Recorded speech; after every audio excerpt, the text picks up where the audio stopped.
समागत्य तिष्ठन् तमानन्दकन्दं परब्रह्मलिङ्गं भजे पांडुरंगम. पांडुरंगा करू प्रथम नमन दुसरे चरणा संताच्या त्यांच्या कृपादाने कथेचा विस्तार हो बाबाजी सद्गुरु दास तुका. आदमापुरासी केले सम पंचमधामा. आदमापुरासी केले सम पंचमधामा. नमस्कार माझा सद्गुरु बाळू मामा. जयाचा जने जन्म नामार्थ झाला. जयाने सदावास नामात केला. जयाच्या मुखी सर्वदा नाम कीर्ती. नमस्कार त्या ब्रह्म चैतन्य मूर्ती. मस्तक ही पयवने मस्तक ही मस्तक हे पयावने मस्तक हे पयावने.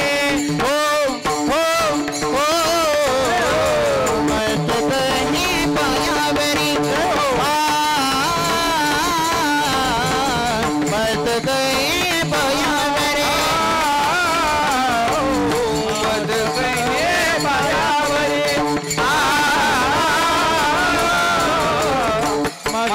हे पायावरी. मस्तक हे पायावरी वार करी संताचा.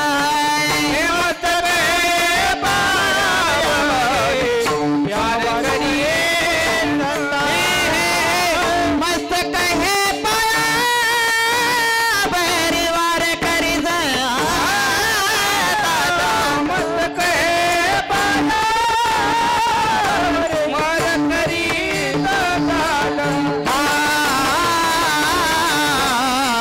प्रतिवर्षी पंढरपुरा. हो हो प्रतिवर्षी पंढरपुरा. प्रतिवर्षी पंढरपुरा. प्रतिवर्षी पंढरपुरा. पंढरीचा देवराया दंडवत देवाया दंडवत देवाया दंडवत देवाया देवाया दंडवत देवाया दंडवत देवाया दंडवत मुझे पाया.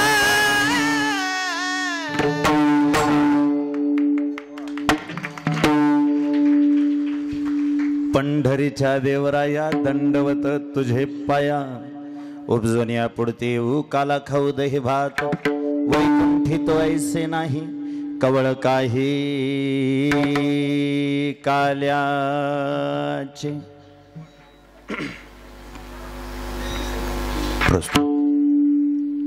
प्राप्त प्रसंगी कीर्तनरूपी सेवेसाठी निवडलेला अभंग, गायलेला अभंग, उच्चारलेला अभंग अखंड महाराष्ट्राचा विचार करता, अखंड विश्वाचा विचार करता या विश्वातील एक अधिकार संपन्न संत.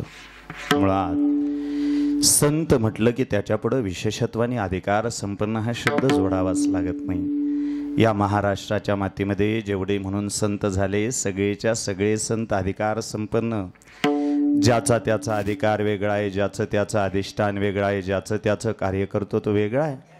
ज्ञान म्हटलं की ज्ञानोबराय आठवतात. शांती म्हटलं की पैठण निवासी शांती ब्रह्म एकनाथ महाराज आठवतात. भक्ती म्हटलं की संत शिरोमणी नामदेवराय आठवतात.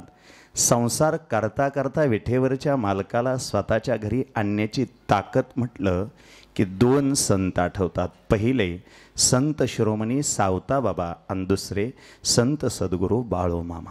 ऐका, ज्याची त्याची भक्ती वेगळी आहे, ज्याचं त्याचं कर्तृत्व वेगळं आहे. त्यातही वैराग्य म्हटलं की जगद्गुरू तुकोबाराय. त्यातला वैराग्याचा मूर्तिमंत पुतळा असणारे जगद्गुरू तुकोबाराय आजच्या अभंगामध्ये अतिशय सहज साधं सोपं बोलतायत. बोलणं सहज आहे, साध आहे, सोपं आहे. पण बहुतेक परवा हरिबुवा सांगून गेलेत, संत सहज बोलतात पण जगाच्या कल्याणाचं बोलतात. सांगितलं ना, हरिबुवांचा अभंग होता, काय सांगू आता संतांची उपकार मज निरंतर जागविते, काय द्यावे त्याशी व्हावे उतराई, ठेविता हा पायी जीव थोडा सहज बोलणे हितोपदेश करून सायस. हिचा अभंग होता की होता का नाही? आता परत डबल पाकिट देऊन तेच ऐकण्यात तुम्हाला परवडलं पाहिजे ना. त्याच्यामुळं सोपं सांगतो. संतांचं बोलणं अतिशय सहज होतं, साधं होतं, सोपं होतं, पण विचार करायला लावणार होतं एवढं मात्र निश्चित आहे. जगद्गुरू तुकोबारायांच्या मुखातली आजची भाषा अशी आहे, उपजोनिया पुढते येऊ काला खाऊ दही भात. जगद्गुरू तुकोबाराय सांगतात, हा काला खाण्यासाठी, दह्या लाह्याचा काला खाण्यासाठी आम्ही पुन्हा जन्माला येऊ. तुकोबा, तुम्ही पुन्हा जन्माला यावं असं ह्या काल्यामध्ये आहे तरी काय हो? दही लाह्या ह्याच्यापेक्षा वेगळं आहेच काय? तुम्हाला राग येणार नसला तर आम्ही थोडं सोपं सांगू का? ह्याच्यापेक्षा चविष्ट 30 रुपयामध्ये खजिना चौकाच्या उताराला दत्त भेळ नावाची भेळ आहे. आता मी काय त्यांच्या जाहिरातीला आलो नाही, पण पण ते चविष्ट लागते हो. ऐका, काल्याच्या बाबतीत विचार करता खातो काय याला शून्य किंमत आहे. हा काला आज तुम्हाला देतो कोण याला जास्त किंमत आहे. कोण देतो? बनवलं किती प्रसाद देतो पंढरीनाथ, प्रसाद देतो पंढरीनाथ, प्रसाद देतो पंढरीनाथ. म्हणूनच किती प्रसाद देतो पंढरीनाथ, प्रसाद देतो पंढरीनाथ, प्रसाद देतो पंढरीनाथ. भानुदास किती गाते प्रसाद देतो पंढरीनाथ, प्रसाद देतो पंढरीनाथ, प्रसाद देतो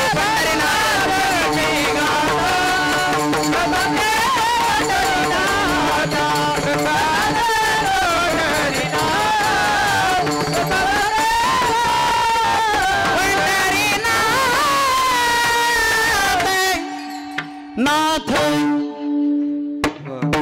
काय खातो याला शून्य किंमत आहे.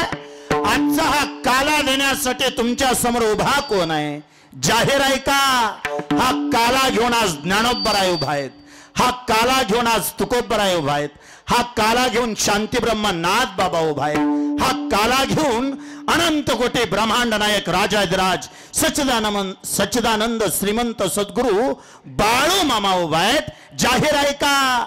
हा काल्याचा प्रसाद घेऊन आज जगाचा मालक पंढरीश पांडुरंग परमात्मा उभा आहे. जो प्रसाद आम्हाला पंढरीश पांडुरंग परमात्मा देणार आहे, तो प्रसाद खाण्यासाठी उपजोनिया पुढते येऊ, आम्ही पुन्हा पुन्हा जन्माला येऊ आणि काला खाऊ दही भात. तुकोबाराय, या काल्याबद्दल बोलायचं झालं तर एवढं काय विशेष आहे या? अहो, तुमचा जर विचार केला तर तुम्ही एकदा असं म्हणला होता, आम्ही वैकुंठवासी. अरे याची कारणाशी बोललेले जे ऋषी साच भावे वर्ताया. तुकोबाराय, तुम्ही जर वैकुंठात राहणारे तर वैकुंठात राहणाऱ्याला काय कमी आहे हो? बहुतेक वैकुंठाबद्दल माहिती असेल नसेल, मी जाणीवपूर्वक बोलून जातो. वैकुंठ स्वर्गामध्ये कामधेनूच्या खिल्लार आहेत, कल्पतरूच्या बाग आहेत, चिंतामणीच्या सडका आहेत.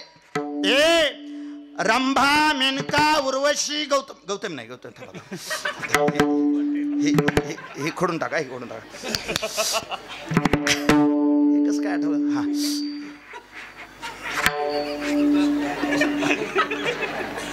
नव्हतंच आठवाय पाहिजे बुवाला हे, पण असं काय स्वर्गात सांगायचं नाही का? हा, स्वर्गामध्ये कामधेनूची खिल्लार आहेत, कल्पतरूच्या बाग आहेत, चिंतामणीच्या सडका आहेत.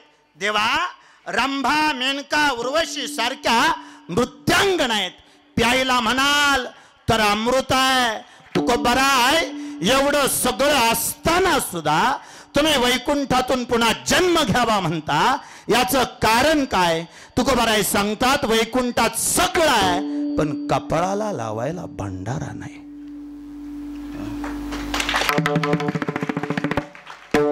सगळं आहे म्हणलं तिथं सगळं आहे, पण अडचण एक आहे, ह्या काल्याचा म्हणाल तर एक घास सुद्धा नाही.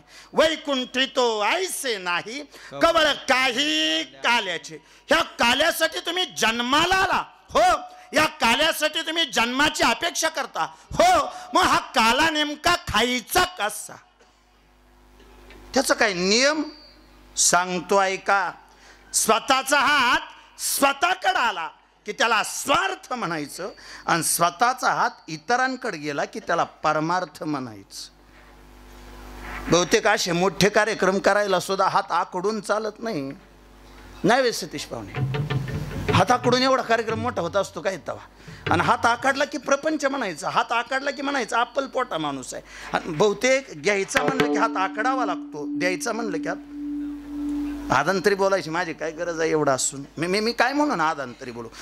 काला कसा खायचं असतं हे सांगायचं झालं ना तर झालं असं ते समुद्रमंथन झालं दादा पाहुणे. आणि समुद्रमंथन झाल्यानंतर समुद्रातून अमृत बाहेर पडलं. समुद्रातून अमृत बाहेर पडलं आणि अमृत बाहेर पडल्यानंतर मग अमृत कोणी पहिल्यांदा खायचं याच्यासाठी भांडणं झाली. आई तू थोडं माझ्याबरोबर बोला आता. याच्यासाठी भांडणं झाली. भांडणं अशी झाली, देव म्हणले पहिल्या पंक्तीला आम्ही बसणार, दैत्य म्हणले पहिल्या पंक्तीला आम्ही बसणार. ब्रह्मदेवाजवळ भांडण गेलं. ब्रह्मदेव म्हणले थांबा, भांडू नका, मी मिटवून देतो, फक्त तुम्ही भांडू नका. देवांचं काय म्हणणं आहे? देव म्हणले पहिल्या पंक्तीला आम्ही बसणार, दैत्य म्हणले पहिल्या पंक्तीला आम्ही बसणार. ब्रह्मदेव म्हणले दोघं थांबा, पहिल्या पंक्तीला बाया बसणार.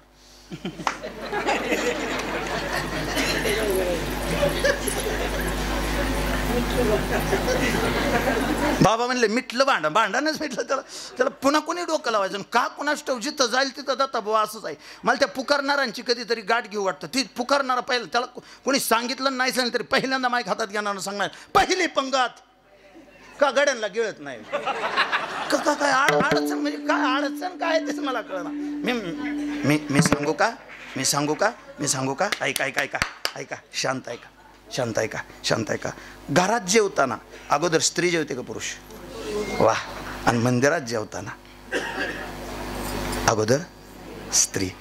जिथं पुरुषाला मान आहे तो संसार आहे, आणि जिथं स्त्रीला मान आहे तो परमार्थ आहे.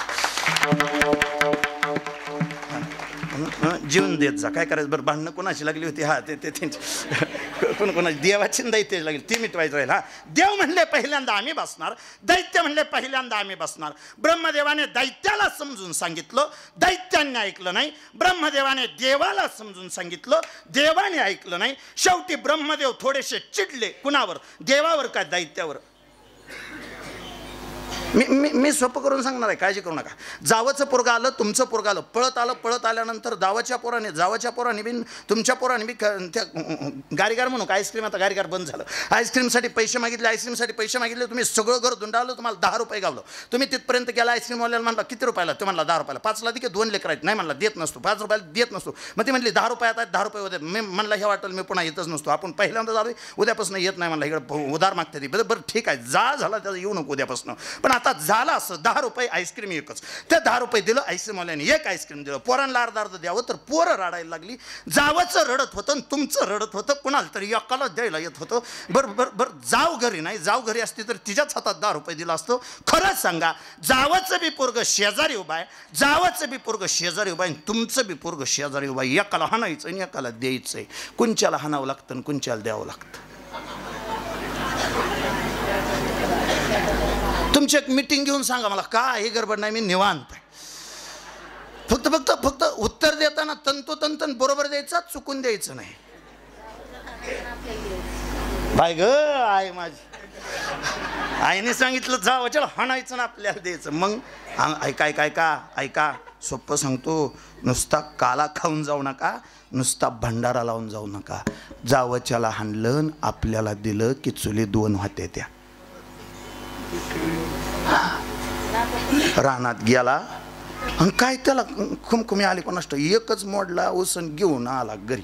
आणि ऊस मोडला आणि घेऊन आला घरी. आणि ऊस मोडला घरी घेऊन आला आणि बरोबर 2 पोरं पळत आल्यावर असं ऊस असा पाया मोडला. एकच ऊस होता. एक बाजू होती वाड्याची, एक बाजू होती बुडक्याची. ज्याला ऊस माहीत आहे त्याला कळत. आता एक बाजू होती वाड्याची, एक बाजू होती बुडक्याची. दोन्ही ऊस असं 2 हातात धरलं. झालं असं, त्याचं पळत येताना वाड्याच्या बाजूने आलं आणि ह्याचं पळत येताना नाही भावाचं पळत येताना बुडक्याच्या बाजूने आला. आता देताना तर ऊस 2 लेकराच्या हातात 2 द्यायला पाहिजे होतं का नाही, 2 लेकराच्या हातात 2 द्यायला पाहिजे होतं का नाही. पण त्यांनी जशी पोरं जवळ आली तशी हाताला तिडी टाकली. आणि जशी हाताला तिडी टाकली तसं भाऊजाईने बघितलं 2 गरज आली. मी अजून बी सांगतो ज्याला घरं टिकवायची ती त्यांनी तिडी टाकून प्रपंच करायचा नसतो. ज्याला घरं टिकवायची ती ना त्यांनी आपलं जेवढं जवळ धरायचं तेवढंच भावाचं जवळ धरायचं. मी तुमच्याबरोबर बोलतो, पाया पडतो, मी तुमचा भाऊ आहे. वेळ प्रसंगी आपलं उपाशी राहिलं तरी चालेल, पण जावच्याला 4 घास खायला घाला, कारण सध्या ती काळाची गरज आहे. आता ही का शपाई सांगितलं बुवा तुम्ही जावचं ब्रह्मदेवाचं सांगता झालं असं.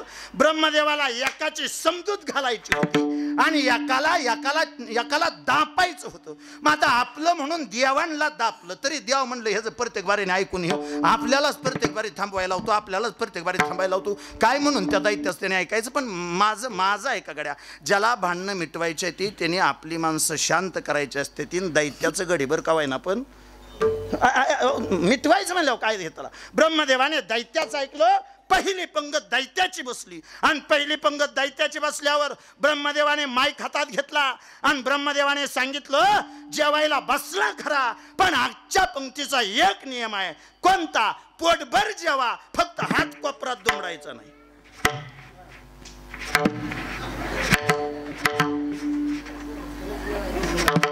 आता कसं जेवायचं? हात कोपरात. बरं, राक्षस जेवायला बसले. बरं, त्यांच्या पंक्तीला का वदनी कवळ घेता आहे का काय राक्षस असती. अजून सांगतो दत्ता बाबा, पंक्तीला वदनी कवळ ऐकू आलं की समजायचं पंगत देवांची आहे, आणि वाढलं की झुपी झाली समजायचं पंगत दैत्याची. ते दैत्य त्याला काय वदनी कवळ आहे का काय, ते जेवाय बसल्यावर ते एकामेकाला होय र हातच कोपरात दुमडायचं म्हणलं जेवायचं कसं. त्यांनी असं भाताचं गोळ केलं. बरं, दैत्य ते काय निवळ येडं नव्हतं. त्यांनी असं भाताचं गोळ केलं, भाताचं गोळ करून असं वर धरलं आणि वर न टाकलं. निमार्द तोंडात, निमार्द पोटाव, निमार्द नाकाव, कसं का असं ना. बरं, हे काय आजपर्यंत दैत्याला काय खायचं हे सुद्धा कळालं कुणाला? काय कळालं नाही. काय खायचं ते सुद्धा कळालं नाही कुणाला. बरं, दैत्याबद्दल काय दैत्याने असं गोळ केलं, वर केलं, वर केलं, वर न टाकून दिलं. कुठं नाकावर पडलं, कुणाच्या डेअरीवर पडलं. त्याची आपदा झाली, बराच त्रास झाला. पंक्ती उठल्या आणि पंक्ती उठल्यावरती दैत्याने हात धुवून जे घरी जायचं ती दैत्य म्हणली थांबा रवायचं गडीवर. खरं बोला आता, खरं आता दैत्य कशासाठी थांबलं? दैत्य म्हणे आपली हुद्या आपदा झाली तरी पण ही घडी कसं जेवत्यात तेवढं बघितलं पाहिजे. म्हणजे काही जणांची अवस्था अशी झाली पंडित बुवा, मला किती त्रास झाला तरी चालेल, पण दुसऱ्याचा कसा त्रास होतोय तेवढं मला बघावं लागतं. माझ्यासारखा पापी लाईट गेल्या वायरमॅनला फोन करत नाही. माझी एक गडबड आहे, लाईट गेल्या मी पळत बाहेर इथून बघतो शेजाऱ्याची गेली का, मग आपला जाळ होऊ द्या. त्याची गेली पाहिजे फक्त, त्याची गेली म्हणजे आपल्या जेवाला आनंद आहे. दैत्याने पंक्ती उठल्यावर आपापल्या घरी जायला पाहिजे. बरं, दैत्य का वाढू लागतात का काय आई शपथ सतीश पाहुणे, दैत्य वाढू लागत नाही. तुम्ही बघा, दैत्य शेजारी उभा राहणार पण वाढू लागणार. मी दैत्याबद्दल बोलतोय. दैत्य का वाढू लागतं का काय तर आपलं दैत्याने ते यांची नुसती आपदाच बघाय थांबलं होतं. दैत्य देवाच्या पंक्ती बसल्या. नियम तसाच ब्रह्मदेव म्हणले, देवाला सुद्धा तोच नियम आहे. काय? एकच नियम, हात फक्त कोपरात दुमडायचं नाही. देव जेवायला बसले आणि जेवायला बसल्याबरोबर देवांनी वदनी कवळ घेताचा श्लोक झाला. त्यांनी घास मोडला आणि घास मोडल्यानंतर हात सरळ केला आणि एकमेकांच्या मुखाकडे हात नेण्यापेक्षा त्यांनी शेजाऱ्याच्या तोंडात हात घातला.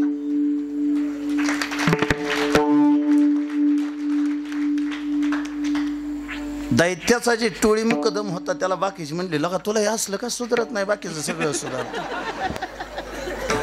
बरं तुला चांगला कार्यक्रम बंद करायचं सुधारता हे एवढं सुधारणा लगा तुला काय मला कळलं हे तुझ्या ध्यानात यायला पाहिजे होतं का नाही असलं तू काय बी असलं दुनियाभराच्या काड्या करण्यापेक्षा असलं उपाय शोधून ठेवत जा बरं म्हणजे पण दैत्याने त्या दिवशी दाखवून दिलं काला खायचा झाला तर तो खायचा कसा एकमेका देऊ मुखी सुखे घालो हंबरी तुकोबा आम्हाला हे कळालं काला खात असताना एकमेकांच्या मुखामध्ये द्यावा लागेल पण काला खाण्यासाठी तुम्हाला यावं कुठं लागेल तुकोबांनी सांगितलं काला खायचे आज तुम्हाला 2 पत्ते सांगतो एक तर काला खायचा असेल तर तुम्हाला पंढरपुरात वाळवंटात यावं लागेल नसेल तर बाळूमामाच्या उत्सवाच्या निमित्ताने काला खायचा असेल तर तुम्हाला हनुमंतवाडीतच यावं लागेल गेली 1 वर्ष 2 वर्ष 3 वर्ष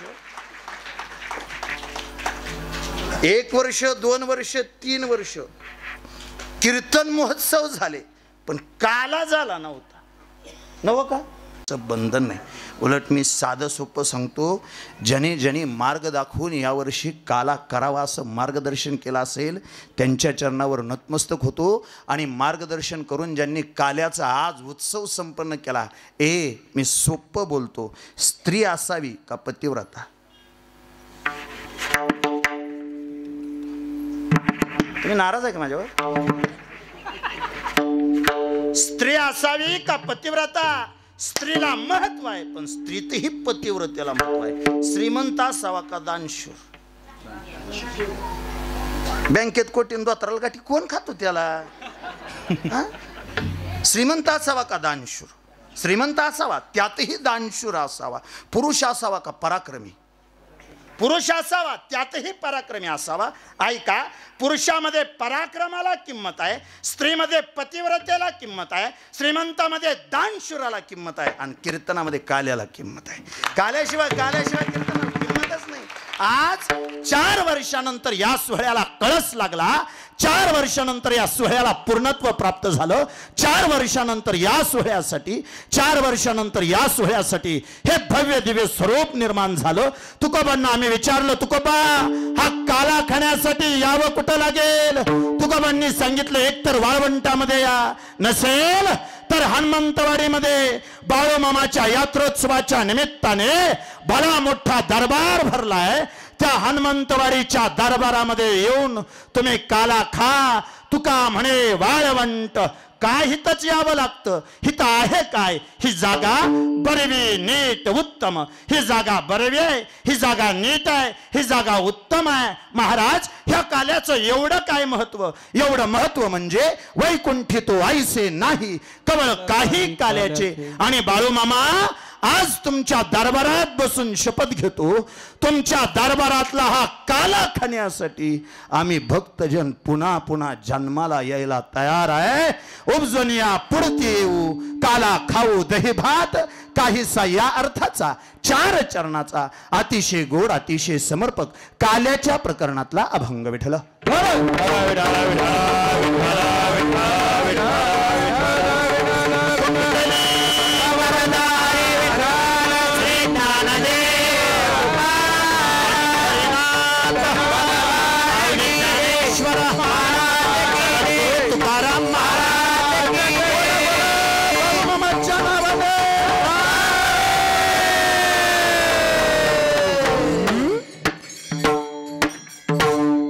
काहीसा या अर्थाचा अभंग सेवेला घेण्यापाठीमागचा परिहार नाम सेवेचं कारण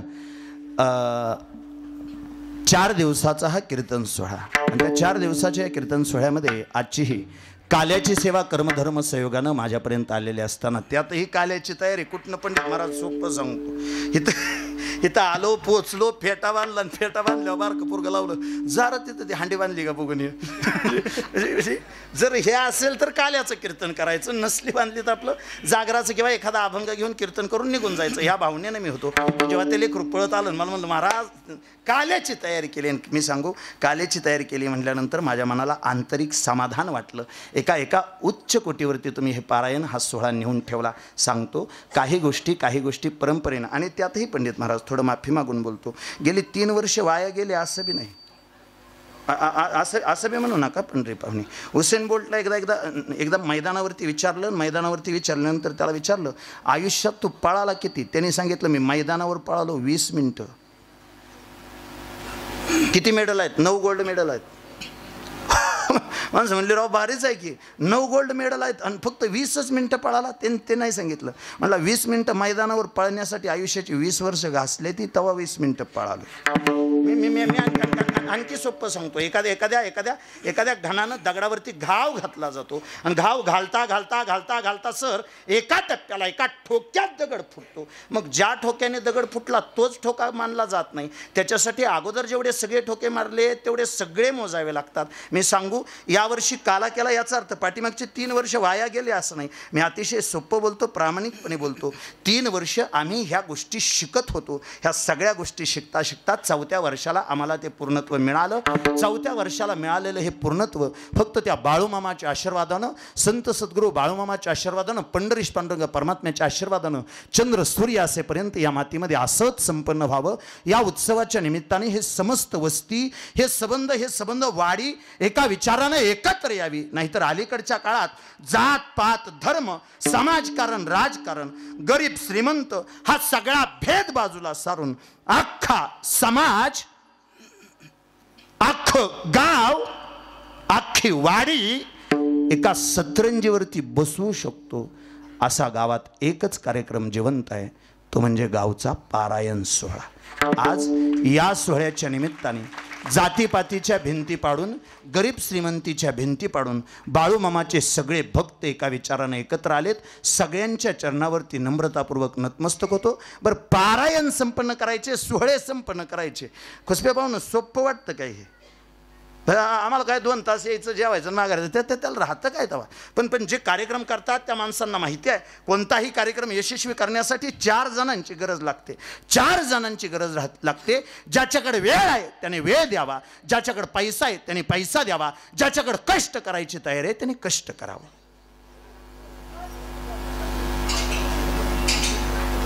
ते राहिलं काय? आया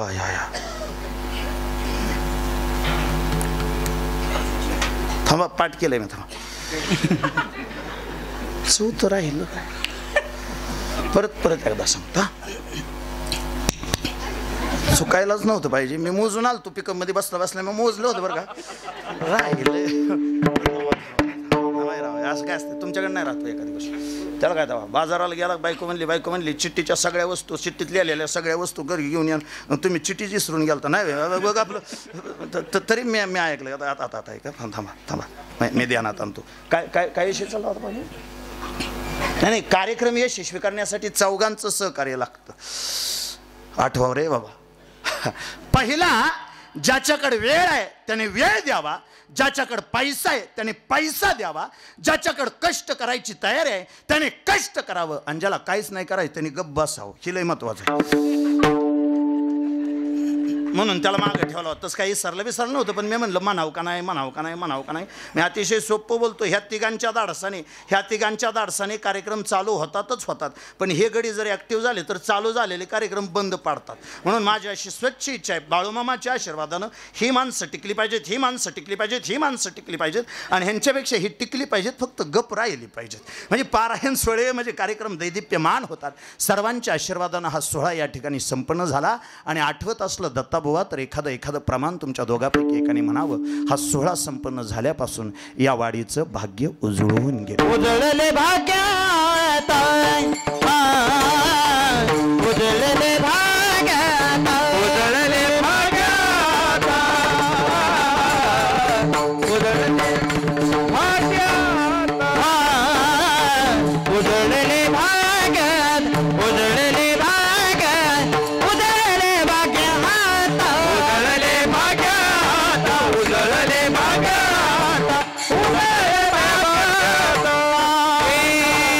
अवघी चिंता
उजळले भाग्य आता अवघी चिंता वारली. या न्यायानं या कार्यक्रमासाठी सर्वांना शुभेच्छा देतो आणि निवडलेल्या अभंगाकडे प्रवृत्त होतो. शांत आहे का?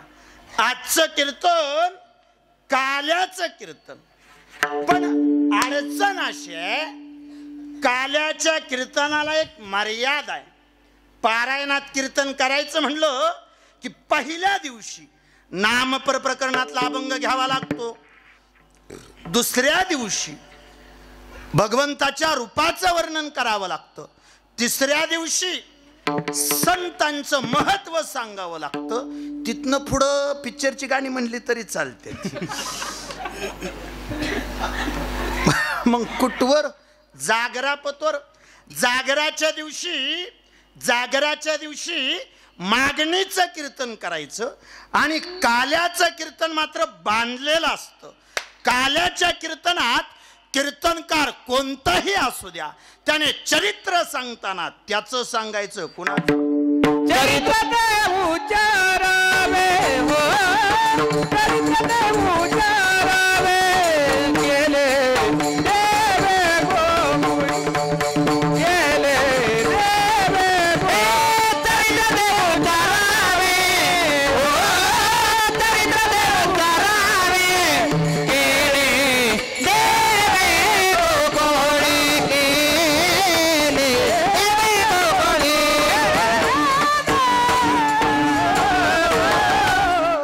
चरित्र ते उच्चारावे केले देवे गोकुळी.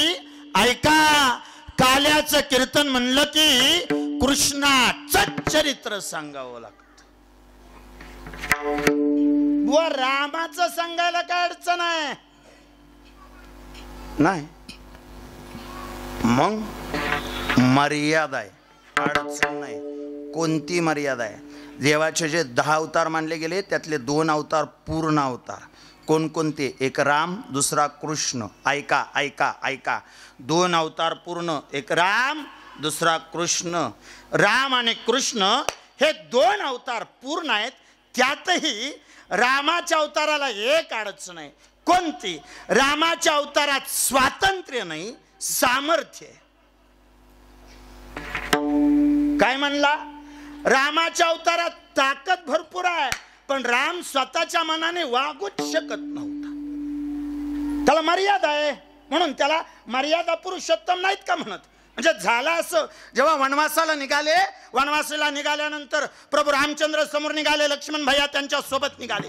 उर्मिलाने दारातनं बघितलं, आणि दारातनं बघितल्यावर तिला दिसलं आपला नवरा वनवासाला निघालाय. तिथनं अशा टाचावर केल्या आणि खुणावलं, इकडे या म्हणून. लक्ष्मण भैया आले, म्हणले कुठं? म्हणजे वनवासाला. माघारी कवा?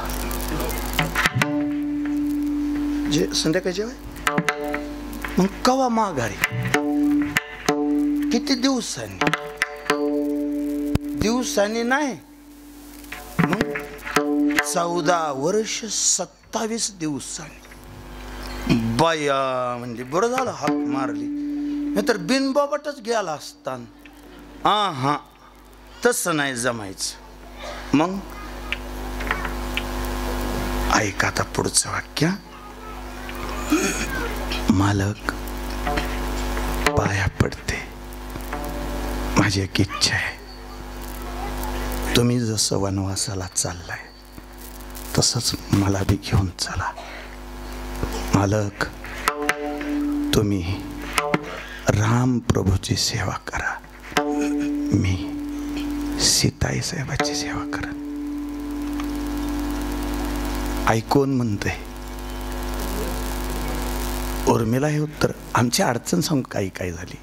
आम्हाला मातोंड कराची उर्मिला कळाली, पण लक्ष्मणाची अजून नाही कळाली. आमचं दुर्दैव आहे. लक्ष्मणाची उर्मिला कळाली तर जावात कधीच भांडणं व्हायची नाही ती. नवऱ्याच्या समोर उभा राहिली आणि डोळ्याला पाणी आणून सांगितलं, मालक तुम्ही तुमच्या भावाची सेवा करा, मी माझ्या जावाची सेवा करन, मी माझ्या बहिणीची सेवा करन, पण मालक मला तेवढं वनवासाला घेऊन चला.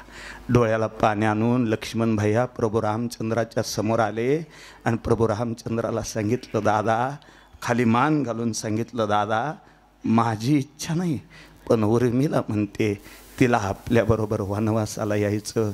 मर्यादा पुरुषोत्तम प्रभू रामचंद्राने डोळ्याला पाणी आणून सांगितलं, लक्ष्मणा माझीही इच्छा अशीच आहे. मी जर माझी पत्नी सोबत घेऊन चाललो असेल तर 14 वर्ष 27 दिवस तुझी पत्नी दारात उभा करणं मला शोभत नाही. पण लक्ष्मणा मला माफ कर, माझी अडचण अशी आहे, मला तसंच वागावं लागतं जसं एका कोळ्याने लिहून. बोलिला वाल्मिक तैसेची करी नाही, बोलिला वाल्मिक तैसेची करी नाही, वरतोनी दावीना नामाने, वरतोनी दावीना नामाने.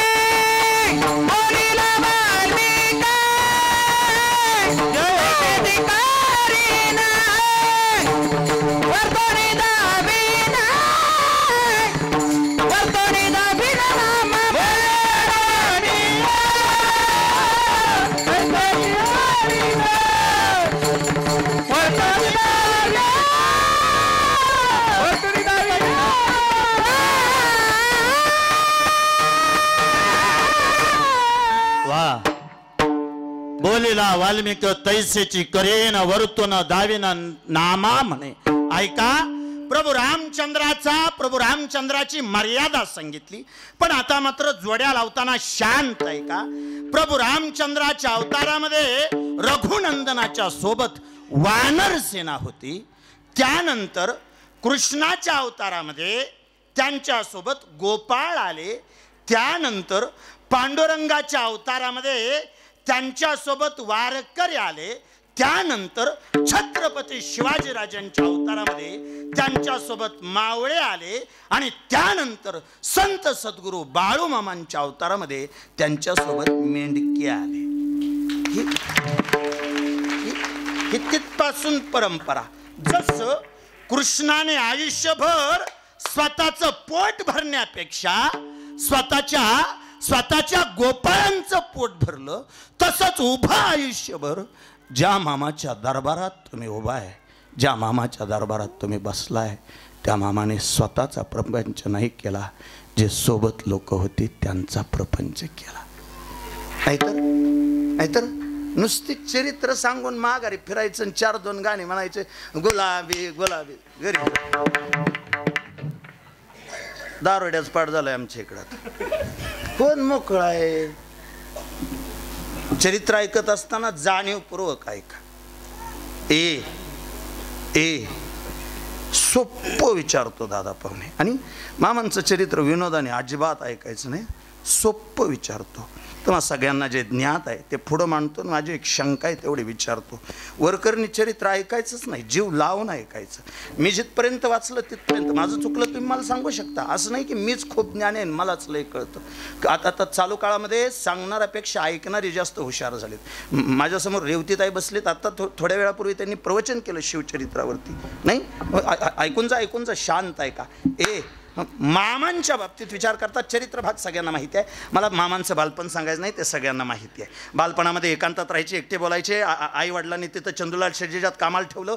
चंदूलाल शेटजीच्या आईला तिने दिलेल्या त्या पितीमध्येच तिच्याच देवाचं दर्शन ठेवलं. हे सगळ्यांना माहिती आहे. शेवटी आईबापाने माघारी आणलं. आईबापाने माघारी आणल्यानंतर हिराप्पा खिलारे म्हणले, बाळू मामाचं लग्न करायचं म्हणल्यानंतर मुलगी कोण म्हणून स्वतःच्या बहिणीची, म्हणजे मामाच्याच सख्या बहिणीची, गंगूबाईची मुलगी सत्यवा मातेशी मामाचा विवाह झाला. विवाह झाल्यानंतर विवाह झाल्यानंतर त्या त्या त्या हिराप्पाचं निधन झालं लग्नात. जसं सांगितलं होतं, हिराप्पा माझ्या लग्नातनं तुझं मड निघल, तसं हिराप्पाचं निधन झालं. निधन होत असताना मामांनी हिराप्पाच्या हातात हात घेऊन त्याला वचन दिलं होतं, मी तुझी बकरी सांभाळेन म्हणून. आणि बकरी सांभाळेल हे दिलेलं वचन पाळण्यासाठी मामा बकऱ्यांच्या पाठीमागं गेले खरे. पण बकऱ्यांच्या पाठीमागं गेलेले असताना 2 साधू भेटले. 2 साधू भेटल्यानंतर त्या 2 साधूंपैकी त्या 2 साधूंनी अवघड विहिरीचं पाणी काढायला लागलं. अवघड विहिरीचं पाणी काढत असताना पहिला तांब्या आणून भरून दिला, हातावर दिला, साधूने वतून दिला. दुसरा तांब्या आणून वतून दिला, साधूने वतून दिला. तिसरा तांब्या हातावर आणून दिला, साधूने वतून दिला. चौथा तांब्या हातावर दिला, साधूने वतून दिला. 5वा तांब्या हातावर दिला, साधूने वतून दिला. बरं, हाय बुवा म्हणून किती वेळा पाणी तरी द्यायचं नाही, माप आहे ना त्याला. आणि मी सांगू, एक अर्धाना 19 वेळा पाणी मागितलं, 19 वेळा मामांनी पाणी काढून दिलं. माझं हे बोलणं किती पोट तिडकी नाही हे जर कळत नसेल तर घरी गेल्यावर फक्त दारात उभा राहा, हातात हाक मारून सांगा, ताण लागली पाणी आणून द्या म्हणून. पहिला तांब्या आणून देतील, त्यांच्या देखत खाली वाटायचा. बरं, थोडा अवसाना नाही, त्यांना 1,500 चालू आहेत आता.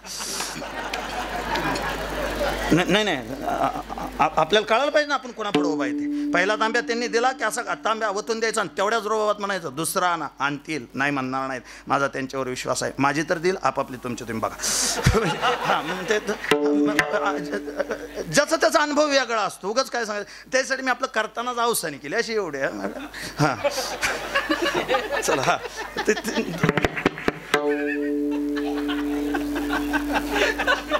हे लाईव्ह येऊ नाही ना रे. हा, लाईव्ह करत जाऊ नका मला विचारल्याशिवाय, आमच्या घरची बघते ती घरनं. हा,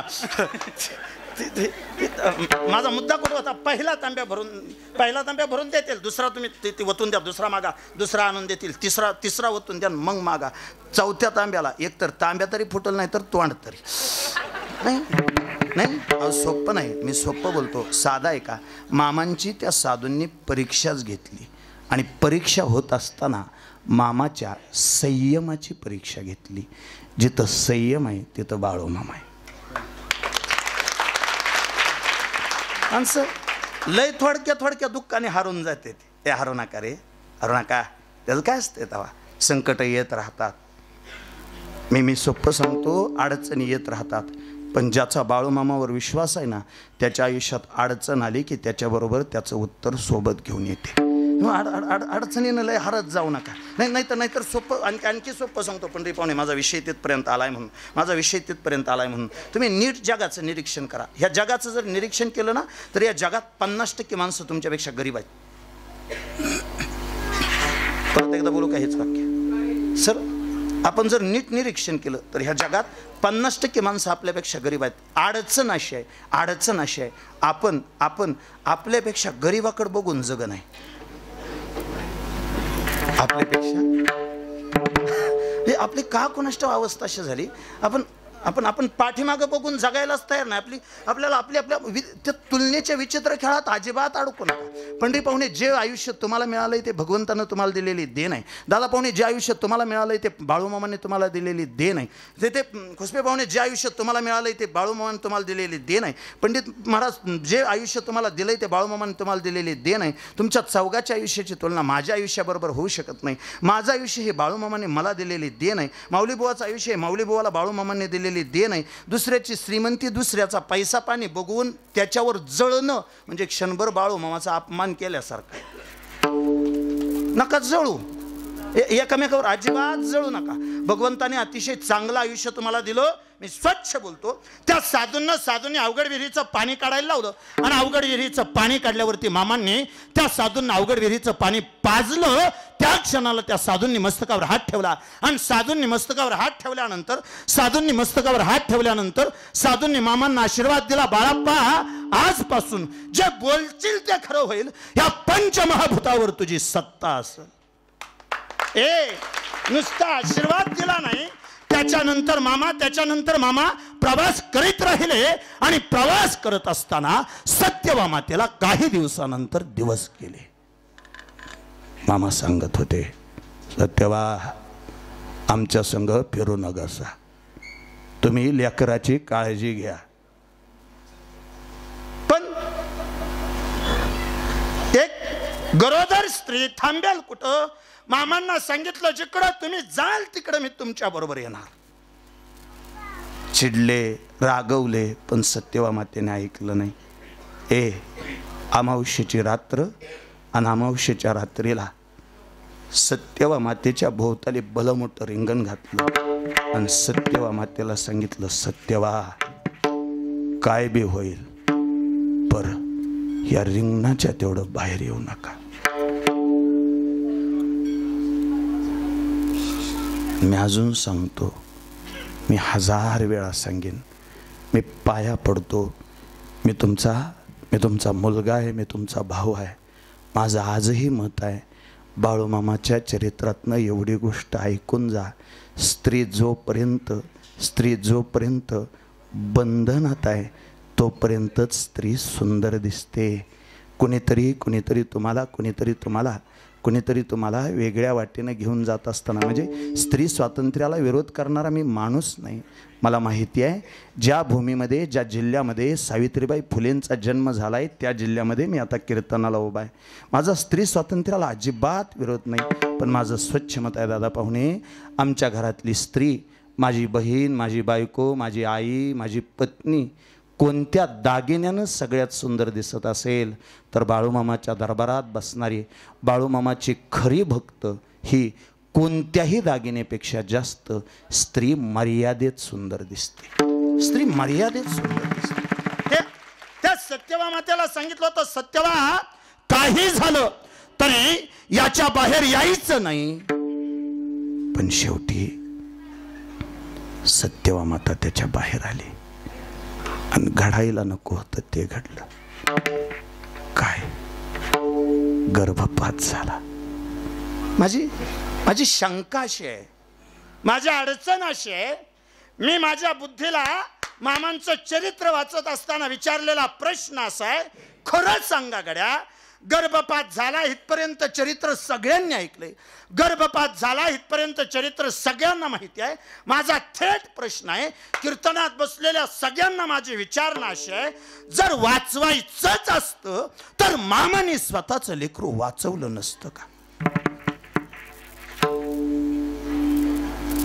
होय म्हणा, नाही म्हणा. अहो, मेलेलं लेकरू जिवंत करून दिलतं लोकांचं. वाचवायचंच झालं तर स्वतःच वाचवलं नसतं का? 2-3 वर्ष झाली आणि 3 वर्षानंतर धुळाप्पाने एक दिवशी पायाला हात लावला आणि पायाला हात लावून धुळाप्पा म्हणतो, मामा एक विचारायचं होतं. बोल धुळाप्पा. मामा, दुनियाचा प्रपंच सुखात केला तुम्ही, दुनियाच्या पोराबाळांना सुखात ठेवलं तुम्ही, दुनियाभराचा आजार बरा केला तुम्ही, दुनियाभराचं दुःख दूर केलं तुम्ही. ज्याच्या पोटी संतान नव्हतं त्याला संतान दिलं. जी माणसं आजारी होती त्या आजारातनं बरी केली. ज्या माणसांना त्रास होत होता त्यांना तुम्ही बरं करून दिलं. अहो, धुळाप्पा सारखा माणूस अर्धांग वायूनं ग्रासलेला माणूस, तुम्ही त्याला मेंढरं राखायला लावली. मामा, सगळ्यांच्या आयुष्यातलं दुःख दूर केलं, मग स्वतःचं लेकरू फक्त का वाचवलं नाही हो? डोळ्याला पाणी आलं आणि सांगितलं, डोळाप्पा, अरे माझंच वाचवायचं असतं तर 3 सालापूर्वी घटना घडली. 3 सालापूर्वी माझं बाळ मला सोडून गेलं. डोळाप्पा, ह्या बाळू धनगरामध्ये एवढी ताकद आहे. आत्ता म्हणलं तरी ह्या वारुळातनं 3 वर्षाचं जित्त बाळ मी बाहेर काढन. पण अडचण अशी आहे, जर मी माझं बाळ जन्माला घातलं तर मी माझ्याच बाळाचा प्रपंच करन. मला या बाळू धनगराला सवताच्या बाळाचा परपंच करायचा नाही. दुनिया जी बाळं अडचणीत आहे ती त्या बाळाचा परपंच करायसाठी हे बाळू धनगर जन्माला आलाय. अडचणीत असणाऱ्या बाळांचा परपंच करण्यासाठी हे बाळू धनगर जन्माला आलाय. अरे सवताचा परपंच नाही करायचा, नाही केला कधीच. कधी केला? स्वतःपुरते जगले असते तर कुठंतरी मोठमोठ्याल्या माड्या दिसल्या असत्या. स्वतःपुरते जगले असते तर आता महाराष्ट्राच्या बाहेर जे बग्गे फिरतात ना, त्या बग्ग्याचे कारभारी आरभावे असते. मामांचा आडनाव आहे आरभावी. असे कुणी हातनुरकर कारभारी दिसले नसते, असे कुणी लेंगरे कारभारी दिसले नसते, अशी कुणी वेगवेगळी लेकरं कारभारी किंवा वेगवेगळ्या लेकरांनी मामांच्या मेंढ्या सांभाळल्या नसत्या. मामा स्वतःच्या प्रपंचापुरते मर्यादित राहिले असते. नाहीतर सोपं सांगू का, लय जणांच्या आयुष्याचं कल्याण केलं. कुणाचं सांगू? आज उभा राहिलोय तर चांगलं सांगीन, पण मला थोडं स्वच्छ सांगू द्या पंडित महाराज. वेळ पडली तर माझ्या देवानं चोराच्या सुद्धा आयुष्याचं कल्याण केलं. आणि स्वतःला लय वाईट समजू नका. आपण उठलो की सकाळ झालं म्हणायचं. माणूस कुठूनही स्वतःला बदलू शकतो. माणसाने जर ठरवलं आपल्या आयुष्यात बदल करायचा आहे, वाल्याचा वाल्मिकी होऊ शकतो. आपण वाले एवढे तर वाईट नाही. आपण त्याच्यासारखी राळी एवढा दगड घेऊन 7 रांजण माणसं मारून भरले नाहीत का म्हणून स्वतःला दोष देत बसता. मी स्वच्छ सांगतो, कोणत्याही दिवशी माणूस बदलू शकतो, कोणत्याही दिवशी माणसामध्ये परिवर्तन होऊ शकतं. आजपर्यंत झालं ते होऊ द्या, मागे झाले पाहू नका, पुढे जामीन आहे तुका. आजपासून परिवर्तनाला सुरुवात करा. बोलत नसला घरात तर घ्या बोलून माणसांबरोबर. एखाद्याला त्रास देत असला नका देऊ. व्यसन करत असला सोडून द्या. नाही बरं, व्यसन सोडण्याला आजच्या पेक्षा चांगला पवित्र दिवस कधी मिळेल? एखाद्याला सोडायचीच बाबा दारू, आज सोडावे ना त्याने, तर आज नाही सोडला तो सोडन कवा. गावात मंगलाबाई आल्या नाही कवा सोडन कवा. आजचा एवढा पवित्र दिवस नाही. आज 2 अर्थाने, एक तर बाळूमामांचा यात्रेचा उत्सव आहे, आणि दुसरं आजच्याच दिवशी, आज ती काळी रात्र आहे ज्या दिवशी धर्मवीर छत्रपती संभाजीराजांनी स्वतःचा देह ठेवला. 2 अर्थाने घ्या ना, कुठल्या बी बाजूने घ्या. आजच्या दिवस एवढा पवित्र दिवस पुन्हा मिळायचा नाही राव. धंदा असतो कीर्तनकाराचा. त्यांना काय असतं बोलायचं जायचं. नका रे नका, पाया पडतो, ऐका. विषय कुठपर्यंत आलता? चोराबद्दल बोलत होतो ना मी जर बोललो नाही, सोडवलं नाही तर आदांतरी बोलणं होईन माझं. त्या विंगापूरचा चोर आहे, नाव त्याचं बाळाप्पा बागडे. चोरच आहे तो. आणि त्या विंगापूरच्या परिसरातल्या बागड्यांनी एकत्र येऊन ठरवलं, आज म्हणले त्या बाळू धनगराच्या तळावरच चोरी करायची. आणि ऐका धाडसाने, ती मामांच्या तळावर झालेली पहिली आणि शेवटची चोरी. आजपर्यंत 18 पालख्या फिरतात. जेवढी मामांची मंदिरं आहेत, माझं वाक्य नीट ऐका, जेवढी मामांची मंदिरं आहेत बहुतेक चांगल्या रस्त्याजवळ आहेत. आजपर्यंत एकाही मंदिरात चोरी नाही, आजपर्यंत एकाही पालखीवर चोरी नाही. आजपर्यंत ज्या भगवंताच्या दरबारात कधीच चोरी झाली नाही त्या देवाचं नाव आहे संत सद्गुरू बाळू मामा. नाही तर त्यावेळी त्या बागड्यांनी ठरवलं, ह्या धनगराच्या कळपावर चोरी करायची, ह्या धनगराच्या तळावर चोरी करायची. बागडे चोरी करायला आले खरे, पण सोपं आहे वे इथं चोरायचं नाही. मी सांगतो, मामाच्या दरबारात आल्यावर वस्तू बी चोरू नका, आणि मामांच्या दरबारात आल्यावर वाईट विचार बी चोरू नका. बहुतेक जाता जाता पायावर अर्पण करून जात जा. मामांकडून येताना तुम्ही कोणत्याही भावनेत या, पण जाताना मात्र तुम्ही शुद्ध होऊन गेलं पाहिजे अशी माझी स्वच्छ भावना आहे. त्या चोरट्यांनी चोरी करण्याचा प्रयत्न केला, पण मामाच्या दरबारात चोरी. मामांच्या समोर ते बागडे सापडले. मामाने त्यातल्या बाळाप्पा बागड्याचा हातात घेतला आणि सांगितलं, बाळाप्पा, अरे ह्या बाळू धनगराच्या दरबारात आला. चोरी करण्यापेक्षा एक गोष्ट ध्यानात ठेव बाळाप्पा, चोरी केल्यानं पुरत नाही आणि कष्टानं कमिवल्यालं. हो पाठ तर तुमचं बी आहे की. बाळप्पा चोरी केल्याला पुरत नाही आणि कष्टानं कमवल्यालं कवाच सरत नाही. काय म्हणून चोरी करत असशीला, त्याच्यापेक्षा कष्ट करा आणि कष्ट करून कष्टाचं खा लेकरांनो. बाळू मामाच्या मुखातला शब्द आणि ऐका. चोरट्यांनी स्वतःच्या हातातल्या काट्या कुऱ्हाडी मामाच्या पायावर वाहिल्या. मामा चूक झाली, माहिती नव्हतं, जाण नव्हती, कळत नव्हतं, सांगणार कोणी नव्हतं. बापजाद्याने जे केलं ते आपण करावं ह्या वाटेनं आम्ही चालायला लागलो. मामा पाया पडतो, आज तुमच्या पायाची शपथ घेऊन सांगतो, मरीन पण पुन्हा चोरी नाही करणार. शपथ घेतली, घरी गेले, बायकोला सांगितलं. ऐकलं का, आजपासून चोरी बंद. सद्गुरू बाळूमामांनी माझ्या डोक्यावर हात ठेवला होता आणि बाळूमामांनी सांगितलंय, पोरा कष्टाचं कमावलं म्हणजे सरत नाही आणि लबाडीचं कमावलं म्हणजे पुरत नाही. मी कष्ट करणार, कष्ट करून खाणार. कष्टाला सुरुवात झाली, पण एक वाक्य बोलतो. वाईट माणसं चांगला वागायचा सुद्धा प्रयत्न करतात, पण बहुतेक समाजातले काही कावळे टोचा मारून त्यांना पुन्हा वाईट वागायला भाग पाडतात. आणि हे वाक्य तंतोतंत ध्यानात ठेवायचं. थोडं धाडसाने बोलू का दत्ता बुवा, चालू काळात वाल्या असता तर आम्ही त्याचा वाल्मिकी सुद्धा होऊन दिला नसता. नाही गळ्याच्या नाही. परवा दिवशी आमच्यातलं एक पोर पंढरपूरला गेलं आणि माळ घालून आलं. मग आमच्यातल्या जुन्या माळकऱ्यांनी नको केलंय त्याला. 8 दिवस झाले.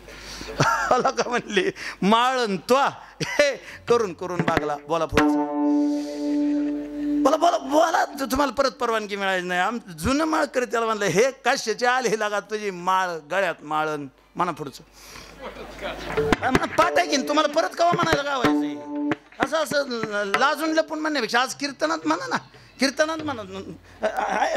मी स्वच्छ बोलतो. वाईट माणसं कधीतरी चांगल्या मार्गानं चालण्याचा सुद्धा प्रयत्न करतात, पण समाजातले काही डोम कावळे टोचा मारून त्यांना पुन्हा वाईट वागायला भाग पाडतात. झालं असं, त्या बाळाप्पा बागड्यासहित रामचंद्र बागड्यांनी चांगलं वागायचं ठरवलं, चोऱ्या करायचं बंद केलं, पण पुन्हा त्यांना काम कुणी देईना झालं. ए पोरा, कुणी काम देना. एक दिवशी पत्नी सांगते, मालक हेव का नका चोरी करू सा, पर पोरा बाळांना काय खाया घालायचं. आई माझ्याबरोबर थोडं बोला. त्याच्याकडे 2 पर्याय आहेत. एक तर चोरी करून पोरांचं पोट भरायचं, नाहीतर प्रामाणिकपणे वागून पोरं उपाशी ठेवायची. काय केलं पाहिजे त्याने?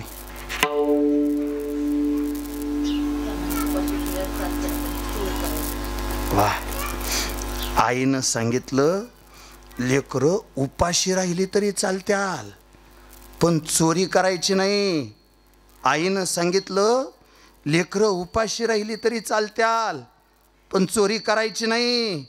आईनं सांगितलं लेकरं उपाशी राहिली तरी चालत्याल, पण चोरी करायची नाही.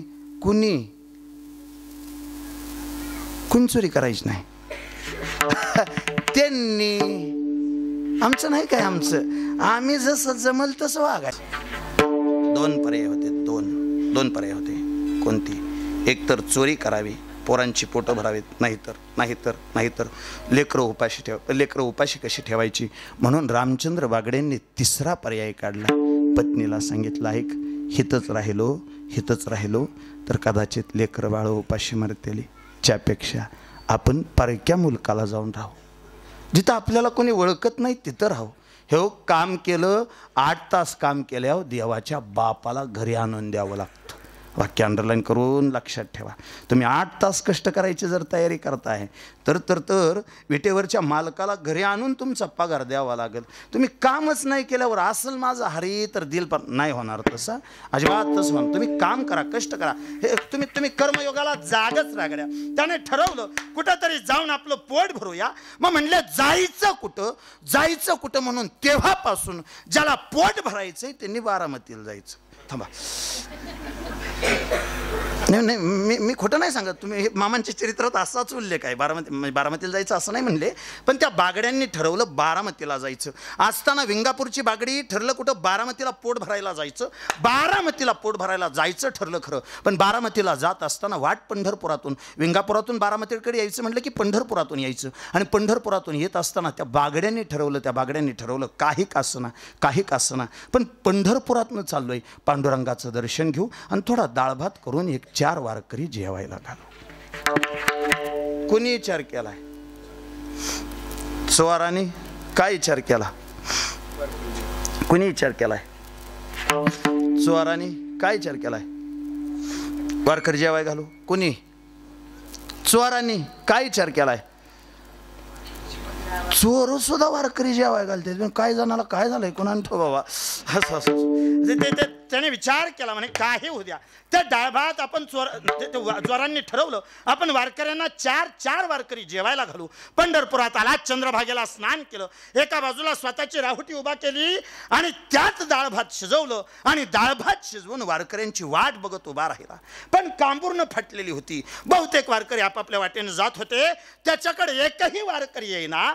त्या बागड्यानं स्वतःला मनाला वाईट वाटलं म्हणून त्या वाळवंटामध्ये बसला, स्वतःची मान स्वतःच्या गुडघ्यात घातली आणि स्वतःच्या मनाला प्रश्न विचारायला लागला, कोण येतं गरीबाच्या घरी तवा? ठरवलं होतं वारकऱ्याच्या मुखात 4 घास घालायचे म्हणून, ठरवलं होतं वारकऱ्यांना 4 घास घालायचे म्हणून, पण कोण येतं गरीबाच्या घरी? मुळात आपण चोर. कोण येतं चोरांकड? गुडघ्यात मान अडकवली आणि शांत बसला. अशा वेळेला साल 1928 आणि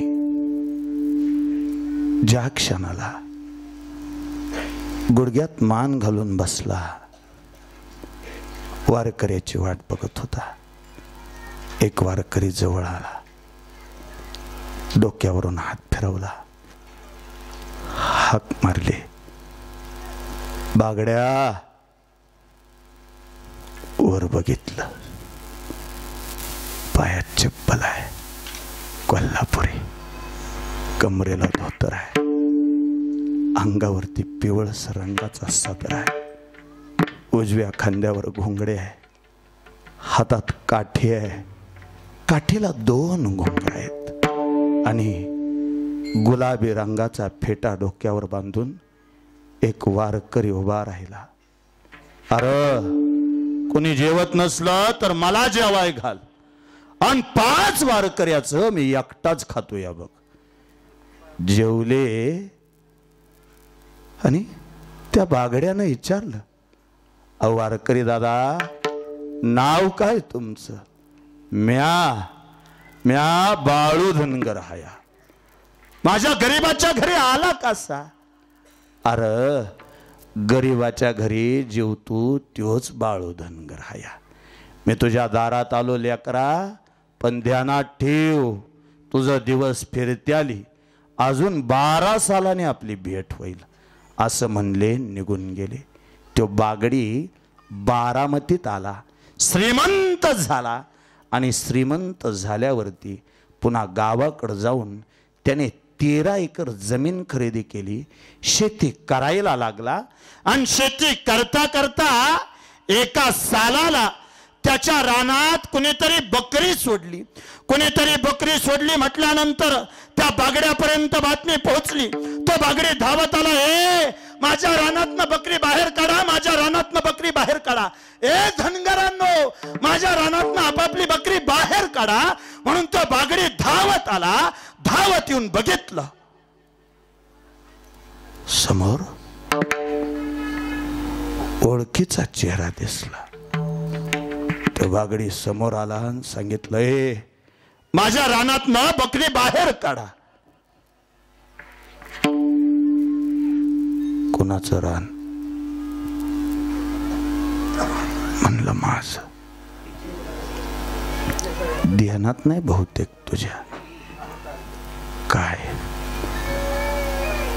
माझी ही बकरी का कुणाष्टो म्हणते ती? हे रान आमचं आहे म्हणून का कुणाष्टो, पण हे मेंढर म्हणते ती हे रान आमचं आहे म्हणून. ध्यानात न गेलं बहुतेक तुझ्या.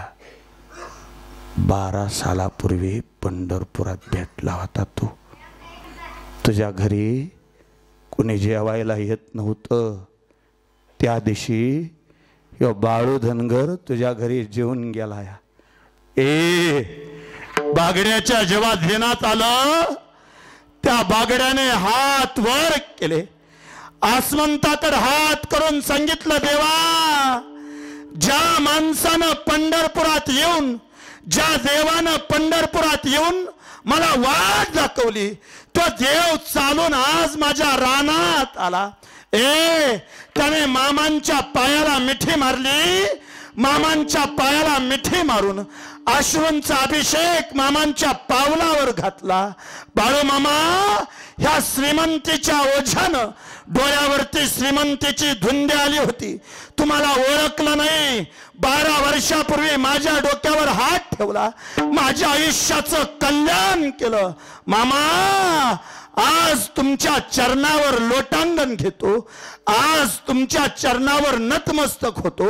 आजपासून ह्या बागड्याची सगळी जमीन ह्या बाळू धनगराला देऊन टाकतो. आजपासून ही जमीन माझी नाही, आजपासून हे संसार माझा नाही. उलट मामा, माझी अशी इच्छा आहे, माझ्या जमिनीला आपलं म्हणण्यापेक्षा पुन्हा एकदा या लेकराला आपलं म्हणा. माझ्या डोक्यावर पुन्हा हात ठेवा, माझ्या डोक्यावर पुन्हा कृपेचा हात ठेवा. माझी स्वतःची स्वच्छ इच्छा आहे गड्या. मी जाहीर कीर्तनात तुम्हा सगळ्यांना बोलतोय. ज्या बागड्याचा दृष्टांत मी सांगितला, तो मुळात होता कोण?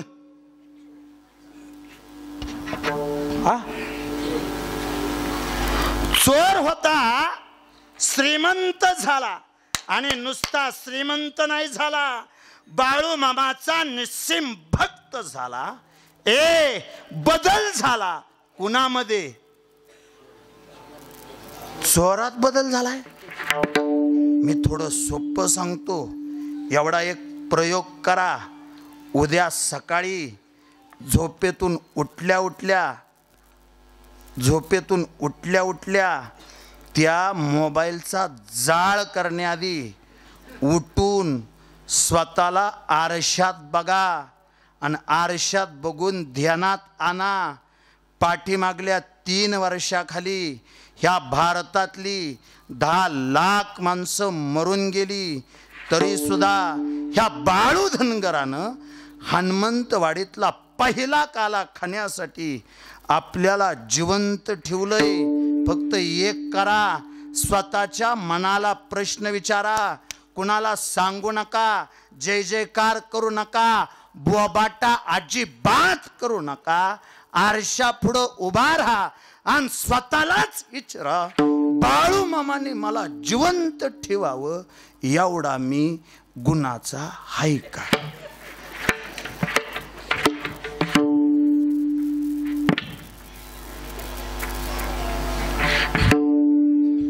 दुसऱ्या कुणालाही विचारू नका.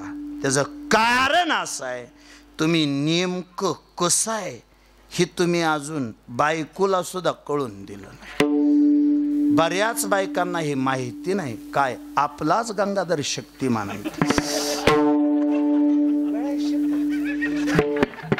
नाही अजून बी बऱ्याच जणी ह्याच बळ्या अशात आहे. त्या कुठे आमचं नाही ताव पेत मग त्यांचं जोडीदार वाईट आहे. नाही तर जोडीदाराला जीव वडतो तुला माहित नाही. जर पोटाला उपाशी राहून चोरी करणं सोडून देत असेल तर माझ्यासारख्या नराधामानं दुसऱ्याचं वाईट चित्न सोडून द्यायला काय हरकत आहे.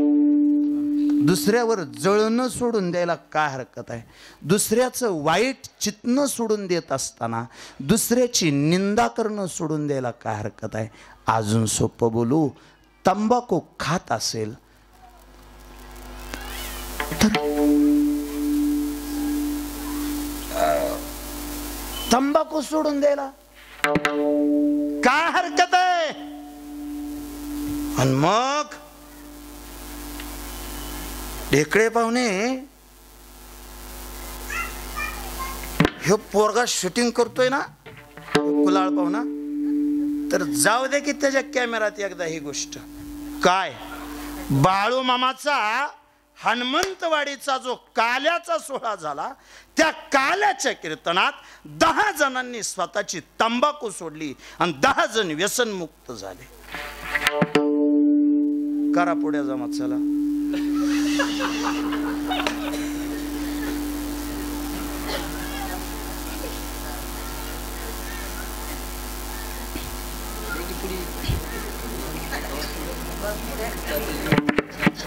उठा उठा उठा, ज्याच्याकडे आहे त्या त्यांनी जमाच करा. नाही मग मला बोलावता मी तुम्हाला करमत नाही म्हणून बोलावता काय. मला कीर्तन नाही ते म्हणून. उद्या ह्या म्हणत असते त्या हेव का दुसरा बुवा बोलवा त्याची वर्गणी आम्ही सगळ्या बाया बरू मिळून बरतो. पण हे मिसरीन हिन सोडायचं असलं नाही जमायचं बाय आपलं. अहो का कालच कीर्तन म्हणजे आलं हसलं कपाळाला भांडारा लावला जेवलं घरी गेलं बस झाली. मिसऱ्या स्वाडान तंबाखू स्वाडान असला कुठं काल असतोय तेव्हा. ऐका ज्याच्या आयुष्यात परिवर्तन झालं, परिवर्तन जिथं परिवर्तन आहे तिथं कीर्तन आहे. आणि कीर्तनाचा मूळ हेतूच परिवर्तन आहे. सोपं सांगू, बाळूमामाच्या दरबारात येऊन आम्ही सांगू मामा आज राहिलं का सोडतो बाबा तुम्हाला. आता तुम्ही नका सोडू मीच सोडतो. काय कीर्तन. हा ऐका, बाळूमामाच्या दरबारात आला तर एवढं निश्चित करा मामा आज जरी मनाला ठरवलं असलं तरी आजपासून आयुष्यभर वाईट वागायचो नाही, वाईट बोलायचो नाही, कुणाची निंदा करायचो नाही, कुणाशी आबोला धरून जगायचो नाही. मामा आज पहिल्यांदा तुमच्या दरबारात ह्यो काला बांधला गेलाय, पहिल्यांदा तुमच्या दरबारात ह्यो कुंभ बांधला गेलाय. तर आम्ही सगळे हनुमंतवाडीवाले चांगला जगण्याचा निर्धार करू आणि या वाडीमध्ये चालू झालेला हा काला खाण्यासाठी आम्ही पुन्हा पुन्हा याच मातीमध्ये जन्माला येऊ. उपजनी या पुढती उपजनी या पुढती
तुम्हाला खाण्यासाठी आम्ही पुन्हा पुन्हा पुन्हा पुन्हा जन्माला येऊ. बहुतेक हे वचन राम प्रभूच्या अवतारात राम प्रभूंनी वानर सेनेला दिलं होतं आणि ते वचन पूर्ण करण्यासाठी कृष्ण परमात्मा जन्माला आला. कथाभाग सगळ्यांना माहिती आहे. कंसाने 6 मारले, 7वी सोडून दिली, तेव्हा त्याला 8वा दिसला. आणि कृष्णाने बी जन्म घेत असताना दत्ताबुवा 8 ह्योच आकडा निवडला. आकडा निवडला 8च काय म्हणून. कोणतरी म्हणला 8 का म्हणून. 8चा काय एवढा अधिकार आहे. कारण असं आहे मराठी भाषेत 8 हा एकमेव आकडा आहे ज्याला गाठ नाही. बहुतेक मी गेल्या सालाला सांगितलं होतं काय. झालं असलं तर पुढं सांगतो. डबल पाकिटात तीच ऐकण्यात काय मजा आहे. असू दे. थोडं थोडं पुढं. 1च्या टोकऱ्यावर गाठ, 2च्या पोटाला गाठ, 3च्या पायाला गाठ, 4 निवळ गाठीचा, 5च्या खांद्यावर गाठ, 6च्या पायाला गाठ, 7 हातल्या गाठीचा. 7 हातल्या गाठीचा. 8ला गाठ नाही. देवाने 8वा अवतार घ्यायचं ठरवलं. देवाला काय बी खपतं, आतल्या गाठीचा खपत नाही. हा म्हणून 8वा अवतार घ्यायचं ठरवलं. आता 8वा अवतार घ्यायचं ठरलं तो भगवान गोपाल कृष्ण जन्माला आला जन्माला मथुरेत, पण पोचवला थेट गोकुळात. 9:45 वाजल्यामुळं ती वडिलांना विनंती काहीच केली नाही. डायरेक्ट उचलला आजचा गोकुळात नेहला खरा, पण गोकुळात कृष्ण पहिल्यांदा बघितला कुणी.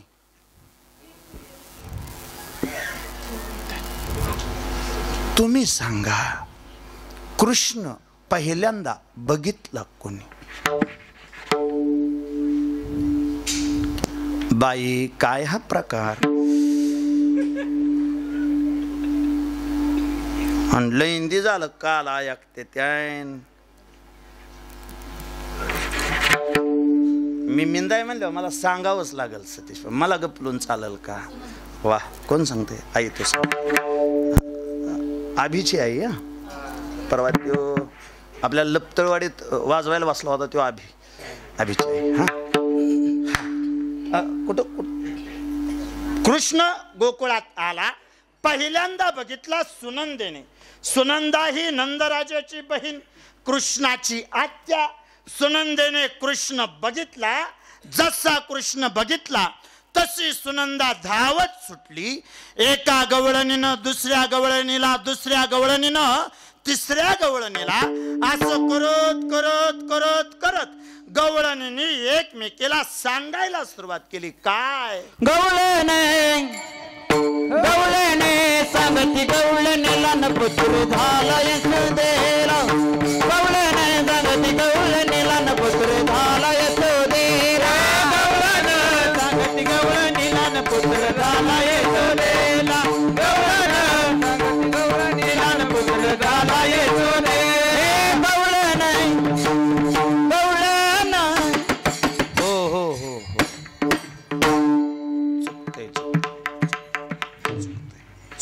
चुकतंय.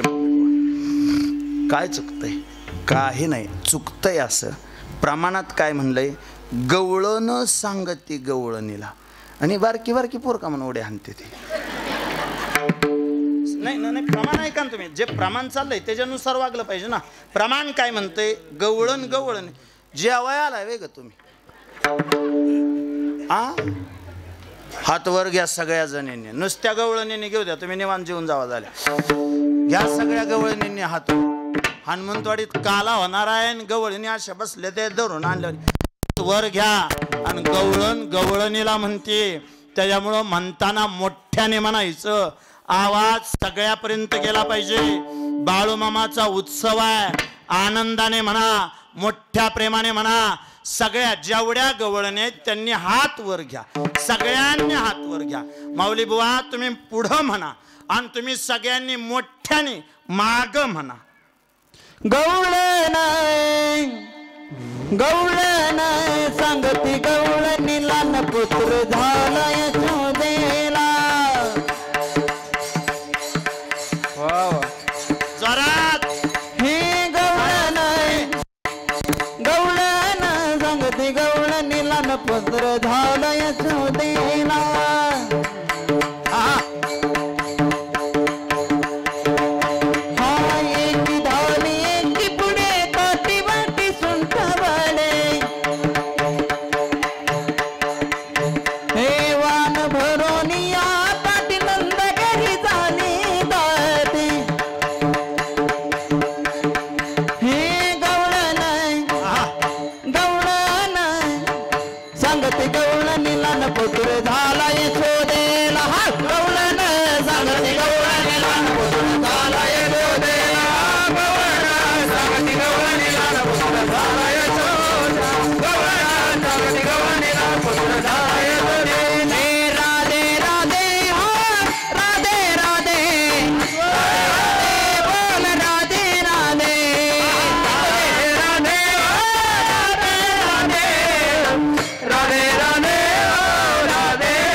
गवळणींना निरोप दिले.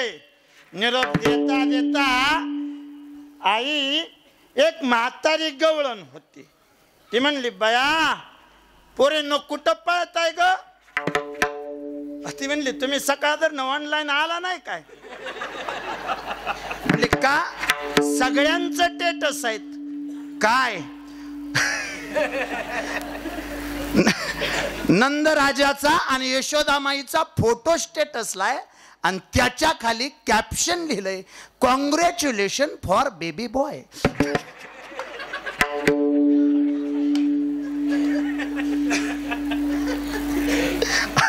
तुला माहिती नाही काय म्हणली म्हातारीला. म्हणली काय त्या यशोदेला पोरगा झाला की. म्हणले आम्हाला कोण सांग म्हाताऱ्या माणसं तसला ते मोबाईल आमचं तसलं बटनाचं मोबाईल तुमच्या आणि आमच्याकडे मोठं तरी आहेत का द्वाडांनो. त्या बटनाचं त्याचा बी असं हाणल्याशिवाय त्याचा फोन लागत नाही. त्याला एक हिरवं बटन त्याला एक लाल बटन त्याच्यात काय दिसतंय का काय द्वाडानं. पण कुठं चालली म्हणली कुठं नाही यशोदेला पोरगा झालाय बघायला चालली म्हणली मला येऊन देते. म्हणली नसते बाया मी थांबत मला उशीर झालाय 10 वाजत आल्या. बाबा ह्यो कवा सोडतोय कवा नाही पोटाला भूक लागली. उगा आपलं माणसाने आपलं गोड लागतंय म्हणून खायचं. पण त्या बुवाने बी मऊ लागलं म्हणून कोपराने खांदून आहे. 10 वाजल्या माणसं तोंडाकडे बघायला लागली. काय करायचंय त्याला असं ती गवळण त्या गवळणीला म्हणत होती. म्हणली मला भूक लागली पण त्याच्यामुळे मला जायचं गडबडीने जाऊन लगेच माघारी यायचं. आत्या म्हणल्या ते लगेच माघारी ये म्हणून मी चालली. म्हणून ती निघून गेली. म्हातारी गवळ म्हणली दोडा हे कुठल्या पुरी ऐकते ते आपलं हे का म्हातारे माणसाचं कवा होईल तवा जायचं दोडाने हो का. पण गेलं पाहिजे मोठ्याच्या घरी पोरगं झालंय. आपण नाही गेलं म्हणजे परत आपण डोळ्यावर यायचून कशाला आपण तरी कोणाचं वाईट होता हो का. पाण्यात राहून माशात वैर करण्यापेक्षा आपलं गेल्याला बरं जाऊन आलं म्हणजे आपल्या डोक्याला वैताग नाही त्यांच्या डोक्याला वैताग नाही. तीनदा पुन्हा यशोदा वहिनी टोमणं आणते त्या तुम्ही आला नाही तुम्ही आला नाही तुम्ही आला नाही तुम्ही आला नाही. काय असतं तेव्हा एक करदोडा न्यायचा एक करदोडा न्यायचा नाही तर एक करदोडा नाही तर आपल्या हातातल्या वाळ ही ते न्यायचं पण जाऊन यायचं दोडा नाही हो का गडबडीनं. म्हणून पोरीनं कुठं कृष्ण बघायचं चालला काय. ए खाली बसा खाली बसा खाली बस तिघी खाली बसा बस खाली खाली खाली बसा खाली तिघी पण. ए पोरी खाली बस खाली बस. गाव उठलं तरी चालेल ना. वाक्य ध्यानात ठेवा अंडरलाईन करा आणि मोरस्तोर ध्यानात ठेवा. मी कीर्तनात सांगितलं होतं गाव उठलं तरी चालेल पण कीर्तनात पोरगी उठून नाही गेली पाहिजे अजिबात नाही. तर चालले असतील बिचारे कृष्ण बघायला. आपली काय गरज होती त्यांना अडवायच्या. ते कृष्ण बघायला चालेल कृष्ण बघायला ते कृष्णाला बघायला चालेल कृष्णाला बघायला ती म्हातारी गवळण म्हणे दोडा म्हणली मी नटापटाच केला नाही नटापटा केला नाही म्हणली तसं जायचं मोठ्या घरी जायचं आपण कशाला तसं जायचं म्हणून म्हातारी नटापटा करायला गेली. बरं नटापटा करायला आताच्या सारखं तिला काय आताच्या सारखं ब्युटी पार्लर होतं का काय म्हातारीने आपलं कणगीत सगळ्या वस्तू कणगी आताच्या बिचाऱ्याला माहिती बी असेल नसेल. कणगीत असली कणगी अशी एवढी असायची कणगी हां मोठी असायची कणगी ती म्हातारीने कणगीत ठेवलं होतं सगळं. म्हातारी शिडी लावून कणगीत उतरली अंधारच की कणगीत काय बल आहे का काय. तेव्हा म्हातारी अंधारात उतरली. अंधारात उतरल्यावर म्हातारीने तिथं एक गटवळ ठेवलं होतं. ते गटवळ सोडलं त्याच्यात एक गटवळ होतं म्हातारीने ते सोडलं त्याच्यात एक गटवळ होतं म्हातारीने ते गटवळ सोडलं. त्याच्यात तुम्हाला ते गटवळ प्रमाण आठवला. ते गटवळ सोडलं त्याच्यात एक गटवळ होतं. आता बुवा किती मी बांधले ते माझ्याकडे रागाने बघायचं काय म्हातारीने बांधली त्याला मी काय करू. त्याच्यात एक गटवळ होतं म्हातारीने ते सोडलं. आता बहुतेक संपत आली पण का कोण असतो म्हातारीने अजून एक गटवळ सोडलं आणि एवढी सगळी गटोळी सोडून म्हातारीनं त्यातनं एक शालू काढला कवाचा भयान अजून ठेवला होता. कवा नेसायचा एक तर लग्नातला शालू डबल नेसा येत नाही आणि लग्नात जर समजा एखाद्याने ब्लेझर घेतला तसला 3 गुंड्याचा तर तो पुन्हा कवाच घाला येत आणि एरीवारी जर आपण घालाव तर वाजंत्र्याचा बी तसलाच असतो. म्हणजे आपल्याला शोभत बी नाही आपल्यासारख्याला काय कसं घालायचं सतीश पाहून मी तर हाय असं ठेवलाय तसंच चला तिने ते शालू काढला बाहेर जे यायचं ती कणगीतच शालू नेसली कणगीतच तिचा एक मेकअप बॉक्स होता तिने काढला दोडाने मेकअप बॉक्स. तरी आपल्याला गडबडीनेच म्हणते दोडा आधीच जर माहिती असतं तर डोळ्याची आब्रू सुद्धा करून आले असते. आब्रू आता ती आब्रू एक प्रकार आहे नवीन आब्रू. आता ते तुम्हाला माहित नसेल बहुतेक. आब्रू म्हणायचं आहे त्याला आब्रू काय नो. आता मला तरी आब्रू कशी काय आब्रू म्हणजे काय असतंय मग तू कशी म्हणते तवा नव्हतं म्हणून. हा माहिती असेल नाही कसं पण नसून दे तवा नसलं तरी पण खरं सांग बरं माहिती नाही म्हणा वाश माहिती आहे माहिती नसलं तरी मी सांगतो. हिंदू धर्मामध्ये नवरा जिवंत आहे त्यावर केसाला कातर लावायची नाही ह्यो नियम होता का नाही नियम लावली कवाच नाही. पण आताच्या टाइमला केसाला कातर लावायची नाही म्हणून द्वार्याने बवया कापते त्याला आब्रू म्हणायचं. का म्हण कापायचं मग त्याला का मऊ बसतं का त्या डम्पिंग मध्ये अडकते ते आहे का काय पण आलंय बाबा आलंय तर आलंय त्याला काय करायचं. मी ती म्हातारी आपली कणगीत उतरली तिने विचार केला बाया म्हणली डोळ्याच्या आब्रू बरं राहिलं बाबा. आता तिनं काय केलं तिनं लिपस्टिक लावलं काजळ घेतलं काजळ लावलं एवढं सगळं लावलं. म्हातारी त्या कणगीतनं बाहेर आली. म्हातारी 75ची तिचा म्हातारा 80चा. म्हातारा पुढं बसला होता. बरं कणगीत गेलती त्याच्यामुळं आरसा काय बघाय गावला नाही.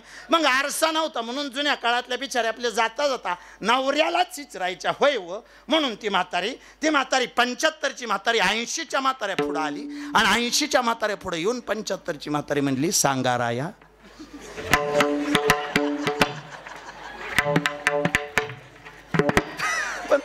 जालता घोटाळा असा कणगीत असल्यामुळे तुझी चूक अशी झाली. पदराची बाजू गेली निर्याला निर्याची बाजू आली पदराला. काजा लावलं होटाला आणि लिपस्टिक लावली डोळ्याला आणि तसलं ती स्वांग म्हाताऱ्याच्या पुढे येऊन उभा राहिलं आणि ती म्हणलं मी कशी दिसती. म्हाताऱ्याने एकदाच डोळं उघडून जी बघितलं ती म्हातारं डोळं उघडूनच राहिलं. जाग्यावर म्हातारं का एक एक एक एक एक एक एक बऱ्याच कला केल्या. आता तेवढा वेळ नाही माझ्याकडं, नाहीतर त्याने बरेच बरेच प्रसंग रंगवले. कुणाची दाढीची वेणीची गाठ बांधली, कुणाच्या घरचं दही दूध लोणी चोरलं, सगळ्या गवळ्यांना सोबत घेतलं. चला म्हणले आपल्याला चोरी करायला जायचंय. म्हणले चोरी करायला जायचं पण संग काय. म्हणले काट्या घ्या. कशाला. माठ फोडायला. म्हणले सराटा घ्या. कशाला सराटा. सराटा ह्यो असा काटा आहे त्याला एकूण 3 काट असतात. तो कसा बी फेकला तरी त्यातला एक काटा नेहमी उभा राहतो. म्हणून म्हणले सराटा घ्या.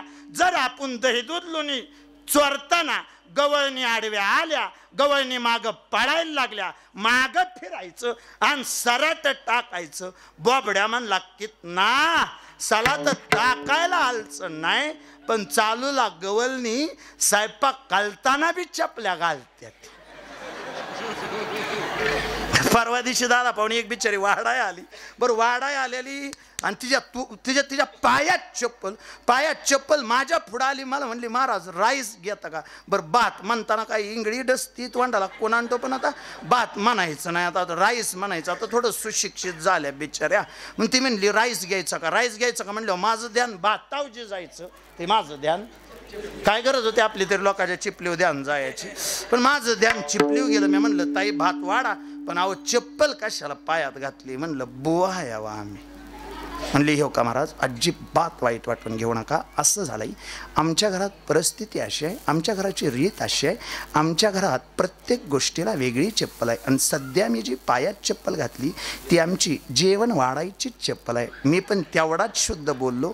कांबोरनावनं वाटत नसेल पण मी मास्तर आहे म्हणून मी बी तेवढाच शुद्ध बोललो. ताई जर भातच वाढायची जर समजा जेवणच वाढायची चप्पल असेल तर मग पायात घालून जेवण वाढण्यापेक्षा असं करा ती चप्पल हातात घ्या, बंदाच्या बाजूने धरा आणि भातवडीनं भात वाढण्यापेक्षा थोडा थोडा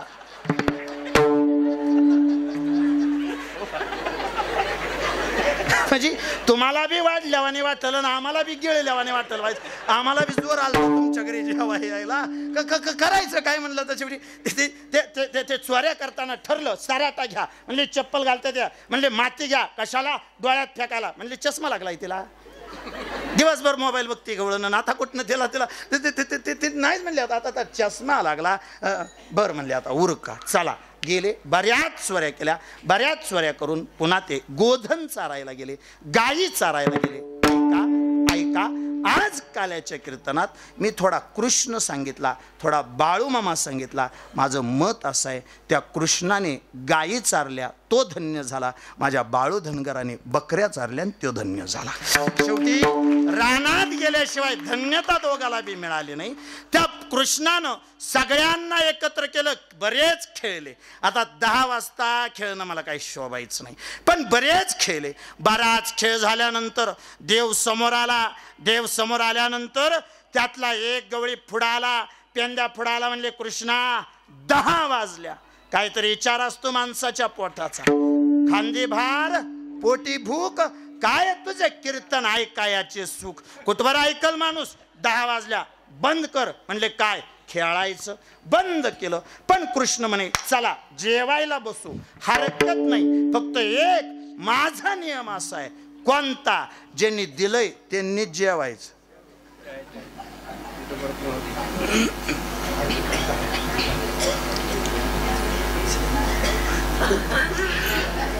काय झालं. मला सांगा. रात्री मी विठोबरोबर माझ्या आधी जय विठ्ठल घेतलं आणि गडी साक्षात मी इच्छरात होतो. त्यातल्या एक जणांनी जास्त दाखवलं गड्या विठोबरोबर म्हणजे जय विठ्ठल आधी मग विठोबरोबर ठरलेलं असल्यावर नाही मी काळजी करत. हा म्हणजे असं माझं ठरलेलं असलं असं म्हणलं. कुटक्या वालतं संपवतं. 1-2 मिनिटात संपवतो. फक्त कुटक्या वालतं तेवढं सांगा. माझ्या ध्यानात नाही गेलं. खेळ हा ते कृष्ण म्हणे. हा ही मुद्दा महत्वाचं वाक्य बोललेलं त्याच्यामुळे बहुतेक तुम्ही माझं लक्ष दुर्लक्षित केलं. काय. कृष्ण म्हणला कृष्णाचं वाक्य ध्यानात ठेवा. कृष्ण म्हणला हेव का माझा नियम असा आहे आणि जो माझा नियम आहे तोच बाळूमामाचा नियम आहे. म्हणले काय घेशी तेव्हा देशी. आम्ही आधी घेतो आणि मग देतो. फक्त एक बाळू धनगर असेल नाही तर कृष्ण असेल, घेताना एका हाताने घेतो, देताना 10 हाताने माघारी देतो. 10 हाताने माघारी देतो. फक्त एक स्वच्छ नियम, घेतल्याशिवाय ज्यांनी दिलं नसेल त्यांनी जाताना देऊन जा. आणलं नसेल घरी जाऊन जेवायच्या आधी घेऊन या. नसलं दुसऱ्याकडं उसणं घ्या. अजून 11 रुपयात 6 माणसं जेवत नाही, ते तुम्ही 6 जण आलाय. हा चला कुठं सोपं केलं का नाही काम. हा चला ऐका स्वच्छ सांगतो. विनोदाचा भाग सोडा. हा सोहळा जिवंत राहणं ही प्रत्येकाची जबाबदारी आहे. 4-2 माणसं जरी पुढं सरून करत असली तरी तो काही त्यांचा घराचा कार्यक्रम नाही गड्या. त्याने एखाद्याने स्वतःच्या पोराचं लगीन घातलं, नका त्यात तुम्ही वर्गणी देऊ. त्याने एखाद्याने स्वतःच्या घरी एखादा मंडप घातला आणि त्यांनी आपला उदो कार्यक्रम केला, नका तुम्ही त्याला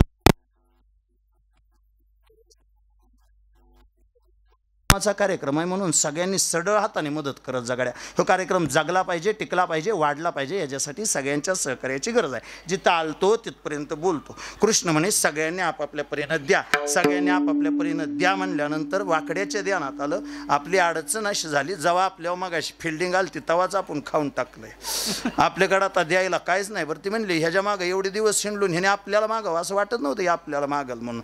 पण आता म्हणले मागितले म्हणल्यावर द्यावं तर लागेल. म्हणले काय करू. ते कृष्णाला म्हणलं असू दिराव आपल्यातल्या आपल्यात दिके सोडून असू. कृष्ण म्हणला नाही हो, नियम सगळ्याला सारखाच, तुला घरी जाऊन आणावं लागेल. वाकड्या पळत घरी गेलं, घरी जाऊन आईच्या पुढं उभा राहिलं. आई तशी त्याची आई मरूनच गेली ती, पण जिच्यात कामाला होतं तिला आई म्हणत होतं. आणि तिला सांगितलं आई मला अजून भूक लागली. तिने सकाळी डबा भरून दिलता, अजून भूक लागली म्हणल्यानंतर त्या बिचारीनं अजून एक भाकरी दिली. ना अडचण अशी झाली, भूकच्या तडाक्यात ध्यानातच राहिलं नाही कृष्णाला न्यायचं म्हणून.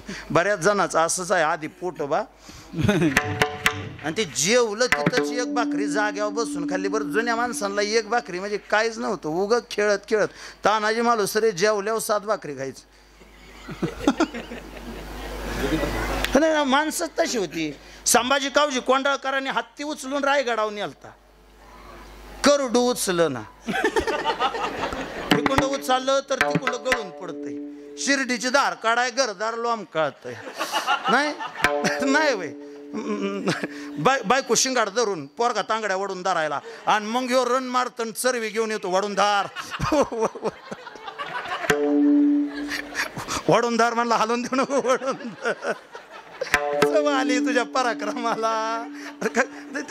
एक भाकरी म्हणजे जुन्या माणसाला काय नव्हतं. असं खेळत खेळत एक भाकरी किती असायची तेव्हा त्याला. त्या इंदापूर तालुक्यात एक गाव आहे, बसल्यावर नाव सांगतो तर लाईव्ह असल्यामुळे किंवा रेकॉर्डेड असल्यामुळे सांगा, एक गडी 80 भाकरी खातो. गा देवाय मी बसल्यावर सांगतो नाव, काय बी वाटत असेल तर फक्त बसल्यावर नाव बेचरा सांगून जातो. चला कुठं आलं तर हा ती वाकड्याकडे गेलं. आईला म्हणलं आई भाकरी दे. आईने दिली जाग्यावर खाल्ली. न्यायचं काय 10 वाजून गेलं, काहीतरी नेलं पाहिजे ना आपण, काय न्यायचं म्हणून आईला जाऊन दिलं. देरा होता ताकाचा, तिथलं ताक थोडंसं तोंडात घेतलं, ताक तोंडात घेतलं, तो तिकडं गेला. तोपर्यंत देवाने इकडं सांगितलं ऐका, जेवण झाल्यावर हात धुवायला मात्र आज नदीला जायचं नाही. आज नदीला हात धुवायला जायचंच नाही. प्रत्येकाने आपापला हात मागच पुसायचा, जायचंच नाही. म्हणले का बरं नदीला जायचं नाही. म्हणले काल्याची या आशे देव जळी झाले मासे.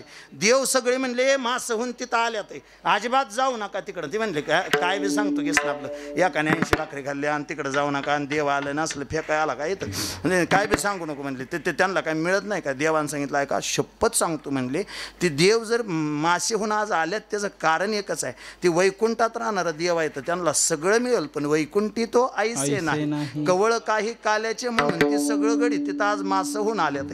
ह्यो गडी जे गेलता घरी तो तसाच राहिला आणि तसाच राहिल्यावर त्यांनी तोंड भरून ताक घेतलं. ताक असं गच भरलं, तोंडानं गच भरून ताक घेतलं आणि पळत सुटल्या व्हायचं असं, जसा पळल तसं उली लिकेज व्हायचं. असं तोंड धरलं होतं आणि ती गळायचं उली त्या तोंडातनं टाकून मग ती असं कुठवर धरलं. बरं दम भरल्यावर पुन्हा तोंड उघडावं लागतं. अडचण अशी झाली आहे. बरं तोंड उघडलं की लिकेज व्हायचं. तोंड उघडलं की दम भरलेल्या अवस्थेत आलं. पहार मेटा कुठेला आलं आणि कृष्णाच्या पुढे येऊन उभा राहिलं. कृष्णाला खुणावलं. बोलावं तर सांडल. कृष्णाला खुणावलं. म्हणला तोंडात आहे ते घे. आता घे म्हणल्यावर कृष्णाने सोन्याचं पात्र केलं. कृष्णाने सोन्याचं पात्र केलं. त्याने नकार दिला. कृष्णाने सोन्याचं पात्र दिलं. त्याने नकार दिला आणि नकार दिला. शेवटी नाईलाजाने कृष्णाने केलं आणि त्याने तोंडात आणलेलं ताक थेट त्याची चूळ कृष्णाच्या तोंडात भरली. बहुतेक काला खाताना एकमेका देऊ मुखी सुखे घालो हुंबरी. विनंती आशय कृष्णाने आणि त्यांनी तसं केलं. झाल्यावर चुळा भरत बसू नका. हा सांगायचं निघून जायचं. बुवा हे सगळं पटलं. सगळ्यांनी काला केला. कृष्णाने काला केला. बाळूमामाने काला केला. सगळ्या वारकऱ्यांनी मिळून काला केला. कृष्णाला मात्र सगळ्या गोपाळांनी विचारलं देवा ह्या जन्मामध्ये काला खायला घातला पण ह्योच काला पुन्हा खायचा झाला तर आम्ही येऊ कुठं. म्हणे ऐका एक तर आता जे जे गोपाळ आहेत त्यांनी वारकरी व्हा. त्यांनी मेंढकं व्हा.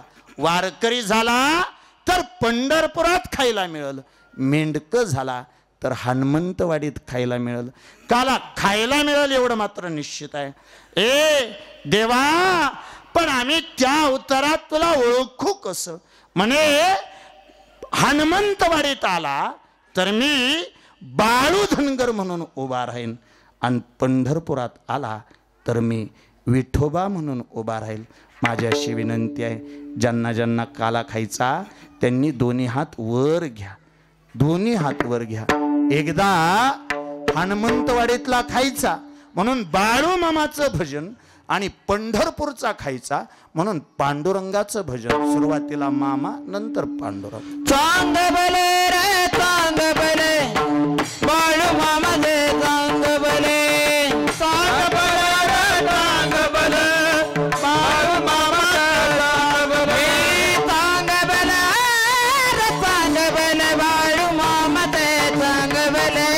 चांग बले चांग बले बाळू मामा. हे भाव भक्तीचा भंडार उजळी.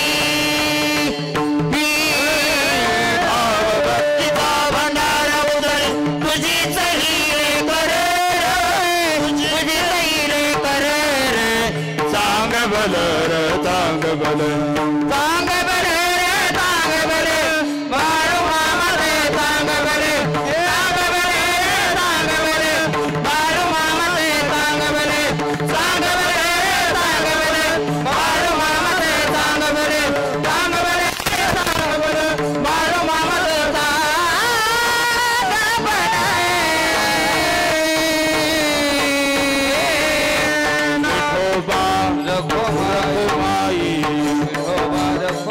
हरे हरे हरे जय जय जय हरे जय जय हरे हरे जय हरे जय जय हरे जय जय विठोबा रघुम. हरे हरे हरे हरे जय जय जय जय जय जय विठोबा रघुम. हरे हरे हरे हरे जय जय जय जय जय जय जय जय विठोबा रघुम.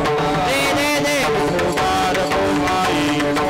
पुंडरी कवरदा हरि विठोल सीता देव तुम्हारा. माऊली ज्ञानेश्वर महाराज जय जय. बोला बोला बलममच्चन वदे बलममच्चन वदे.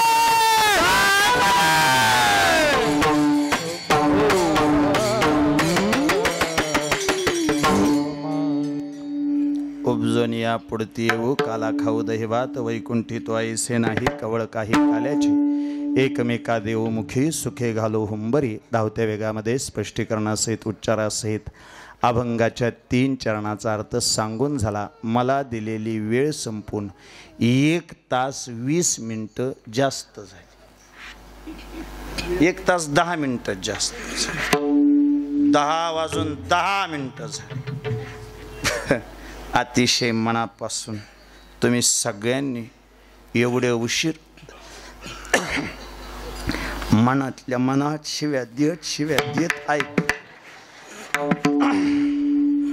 ऐकलं का नाही ऐकलं. अतिशय शांत बसले सगळे, मनाचं कान करून ऐकलं. मनापासून तुमच्या सगळ्यांच्या चरणावरती नम्रतापूर्वक नतमस्तक होतो. सर्वांच्या चरणावरती नतमस्तक होत असतानाच ज्यांच्या सहकार्यातून हा सोहळा संपन्न होतोय त्या सर्वांचं मनापासून आभार मानतो. आज बहुतेक आजचा संबंध खर्च सतीश पाहुणे तुमच्या परिवाराकडून केला जातो ना, आणि म्हणजे आज त्यांनी दिलं म्हणून त्यांचंच कौतुक नाही. या सोहळ्यासाठी एखाद्याने 10 रुपये जरी दिले असले तरी मामाच्या दरबारात दिलेले 10 रुपये हे सुद्धा तुमचं पुण्य, तुमच्या आयुष्याचं सुकृत आणि तुमच्या मनातली भक्ती दाखवून जातं. ज्यांनी दिलं त्यांचं मनापासून आभार. त्यातही एखाद्याची द्यायची इच्छा असून जर समजा त्याच्या प्रपंचिक अडचणीनं त्याला देता आले नसतील तरीसुद्धा मामांकडं विनंती अशी आहे, मामा त्या लेकराच्याही मस्तकावरती तुम्ही हात ठेवावा. नव्हे सगळ्यांचं कल्याण करावं. चांगला आला तरी पदरात घ्यावं, वाईट आला तरी पदरात घ्यावं. मामांच्या कृपाशीर्वादानं तुम्हा सर्वांच्या दारातलं तुळशी वृंदावन सोन्याचं व्हावं ही मामांकडं प्रार्थना करतो. अतिशय गोड असा कार्यक्रम गेली 4 दिवस झालं संपन्न होतोय. नाहीतर मी 4 दिवस आता हरी महाराजांनी घेतलेला अभंग सांगितलं होता, म्हणजे आमचं ध्यान होतं. कारण काय ध्यान ठेवायचं, कारण काय घार हिंडे आकाशी चित्त तिचे माझी पिल्ल तुमच्याकडे होती. नाही 4 दिवस माझी लेकरं तुमच्या जवळ होती. मी बाळ्या कुठं उभं राहिलाय रे? बाळ्या तिथं उभं राहिलाय. मी बाळ्याबरोबर फोनवर बोललो एकदा. बाळ्याला विचारलं काय कसं काय बाळ्या? चांगला आहे म्हणला सगळे व्यवस्थित. त्याने भारी वाक्य सांगितलं, म्हणले आपल्या घरी जेवढी काळजी घेतात तेवढीच काळजी इथली माणसं आमची घेत आहेत. आणि मला एक लागलेली चांगली नाही तर वाईट म्हणा दादा, पण मला एक घाणेरडी सवय आहे. कोणती पोरं लावताना मी कधीच त्यांच्याबरोबर मोठा माणूस लावत नाही, कवाच नाही. आता म्हणजे मोठी माणूस नाही, उद्या मुंबईला चाललेत, मोठा माणूस एक सुद्धा नाही सोबत. माझी पोरं त्यांची तेच जातात आणि त्यांचे तेच कार्यक्रम करून माघारी येतात.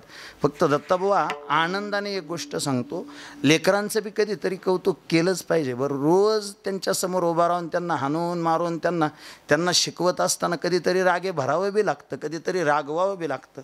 पण मी अतिशय स्वच्छ सांगू, आजपर्यंत माझे लेकरं, म्हणजे माझीच म्हणून सांगत नाही सतीश पाहुणे, आजपर्यंत जेवढ्या ठिकाणी कार्यक्रमाला गेले कधीही माझ्या लेकरांनी एकही तक्रार आणली नाही, कधी कोणाची वस्तू उचलत नाही. तिथं गेलं नाही,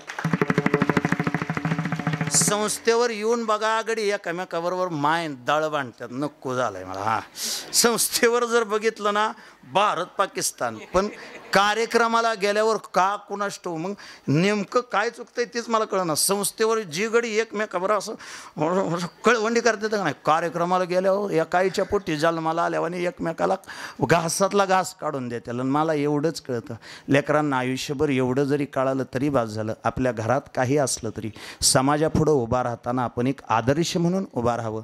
तो आदर्श माझ्या लेकरांनी जपलाय म्हणून अतिशय मनापासून या लेकरांच्या चरणावरती नतमस्तक होतो. तात्या कुठं बसलेत? तात्या हे बघा, चालूलाच कीर्तनाच्या अगदी म्हणजे आभार प्रदर्शनाच्या सुरुवातीला ह्या 4 दिवसामध्ये लेकरांकडून एखादी चूक नजर चुकीनं झाली असेल तर अतिशय मनापासून दिलगिरी व्यक्त करतो, अतिशय मनापासून माफी मागतो. लेकरांच्या चरणावरती नतमस्तक होत असतानाच ही लेकरं तुमची म्हणून प्रत्येक वर्षी तुम्ही मला पोरं आणायला सांगितली, प्रत्येक वर्षी. गेल्या वर्षी आणि कुठलीच संस्था चुकीची वाईट असं अजिबात नाही, ज्याचं प्रारब्ध असतं त्याला मामा हाक मारून बोलवून घेतात. गेल्या वर्षी ती दुसरी पोरं होती तरी बी मी येताना आपली पोरं घेऊन आलोच होतो. प्रत्येक वेळी या सोहळ्यामध्ये येताना एक आनंद वाटतो. हा सोहळा मला मनापासून माझा सोहळा वाटतो म्हणून ही लेकरं इथपर्यंत आली, त्यांचा आभार मानतो. तुमच्या चरणावर नतमस्तक होतो. तुमच्या चरणावरती नतमस्तक होत असताना ताई अतिशय मनापासून तुमचा आभार मानतो. तुमचा आभार मानत असताना ज्यांनी गोड अशी मृदंगाची सेवा केली, कृष्णाबद्दल बोलताना कृष्ण ऐकायला असावा ह्याच्यापेक्षा वेगळं अजून काय असतं? बरं ते नुसता कृष्ण नाही वाघ आहे गडी. हां हां कृष्णा बुवा अतिशय मनापासून तुमच्या चरणावरती नतमस्तक होतो. पंडित महाराज तुमच्या चरणावरती नतमस्तक होतो. तुमच्या चरणावरती नतमस्तक होत असताना तुम्ही सगळे पंढरी पाहुणे असतील, दादा पाहुणे तुम्ही आहात, खुसपे पाहुणे तुम्ही आहात, महाराज तुम्ही आला, अतिशय मनापासून तुमचा आभार मानतो. उपस्थित सगळे महाराज मंडळी सर्वांचा आभार मानतो. सेवेसाठी उपस्थित असणारं गायन क्षेत्रातलं मोठं नाव माझ्यासोबत सावलीसारखे असणारे आदरणीय माऊली तुमचं मनापासून आभार मानतो. त्यांच्या शेजारी असणारे आदरणीय दत्ताबुवा परममित्र आहे, म्हणजे प्रचंड चांगली मैत्री आहे आमची, प्रचंड चांगली मैत्री. दत्ताबुवा तुमच्या चरणावर नतमस्तक होतो. सचिन महाराज अतिशय मनापासून देवबाप्पा तुमचा आभार मानतो. तुमच्या चरणावर नतमस्तक होतो. सर्वांचा आभार मानत असताना ही साऊंड सिस्टम एवढी गोड आहे, बहुतेक कराडवाडीची ऐकून असतो. परवा त्या ह्याच्यात होता आहेऱ्यात बरोबर का, रस्त्याच्या कडलाच चंद्रकांत महाराज दायगोड यांचं कीर्तन होतं. माणसं गोळा व्हायची होती. एकटाच खुर्चीवर बसला होता आणि नेमका मी तिथून मला कीर्तन होतं पारगावला आणि मी तिथून निघालो होतो. मी तुझ्याकडे बघितलं, गाडीत मी तुझ्याकडे बघताना सांगितलं होतं ह्या भागात अमोल सोळचा माईक लावावा त्या पोराने फक्त. अतिशय गोड, म्हणजे त्याला ते कळालंय नेमकं काय लागतं ते. दादा मनापासून तुमचा आभार मानतो. तुमचा आभार मानत असताना आजच्या सबंध कार्यक्रमाचं चित्रीकरण ज्यांनी केलं, चंद्रसूर्य असेपर्यंत हा कार्यक्रम ज्यांच्या यूट्यूब चॅनलवरती तुम्हाला बघायला मिळेल, आमचे कुलाळ पाहुण्यांनी हा कार्यक्रम चित्रीकरण केला. आणि मुळात चॅनलला नावच देताना संत सद्गुरू बाळूमामा हे चॅनलचं नाव आहे. बाळूमामांच्या कृपाशीर्वादानं या चॅनलला खूप मोठं यश मिळावं हे प्रार्थना व्यक्त करतो. झालेली सेवा अखिलकोट ब्रह्मांड नाईक पंढरीश पांडुरंग परमात्मा ज्ञानोबराय तुकोबरायच्या चरणावर समर्पित करीत असताना सतीश पाहुणे तात्या आपल्या सगळ्यांवरती आता जबाबदारी वाढली आहे. आपण काल्याचं कीर्तन केलंय. हा काला जसा इथं झाला तसाच हा काला वैकुंठापर्यंत पोहोचावा. एक दिवशी आपला सोहळा हा महाराष्ट्रातला एक दैदिप्यमान सोहळा म्हणून गणला जावा. ही तुमच्या आमची प्रत्येकाची जबाबदारी आहे. हे काम करत असताना सगळे मिळून एकत्र येऊ, सगळे एकत्र येऊन एका जीवाने हा काला खाऊ. महाराज काला खाऊ म्हणता, खरं मिळेल कुठं पुढल्या वर्षी ह्या वर्षीपासून काला खायला मिळेल हनुमंतवाडीत. एक हनुमंतवाडीत मिळेल, अजून कुठं मिळेल.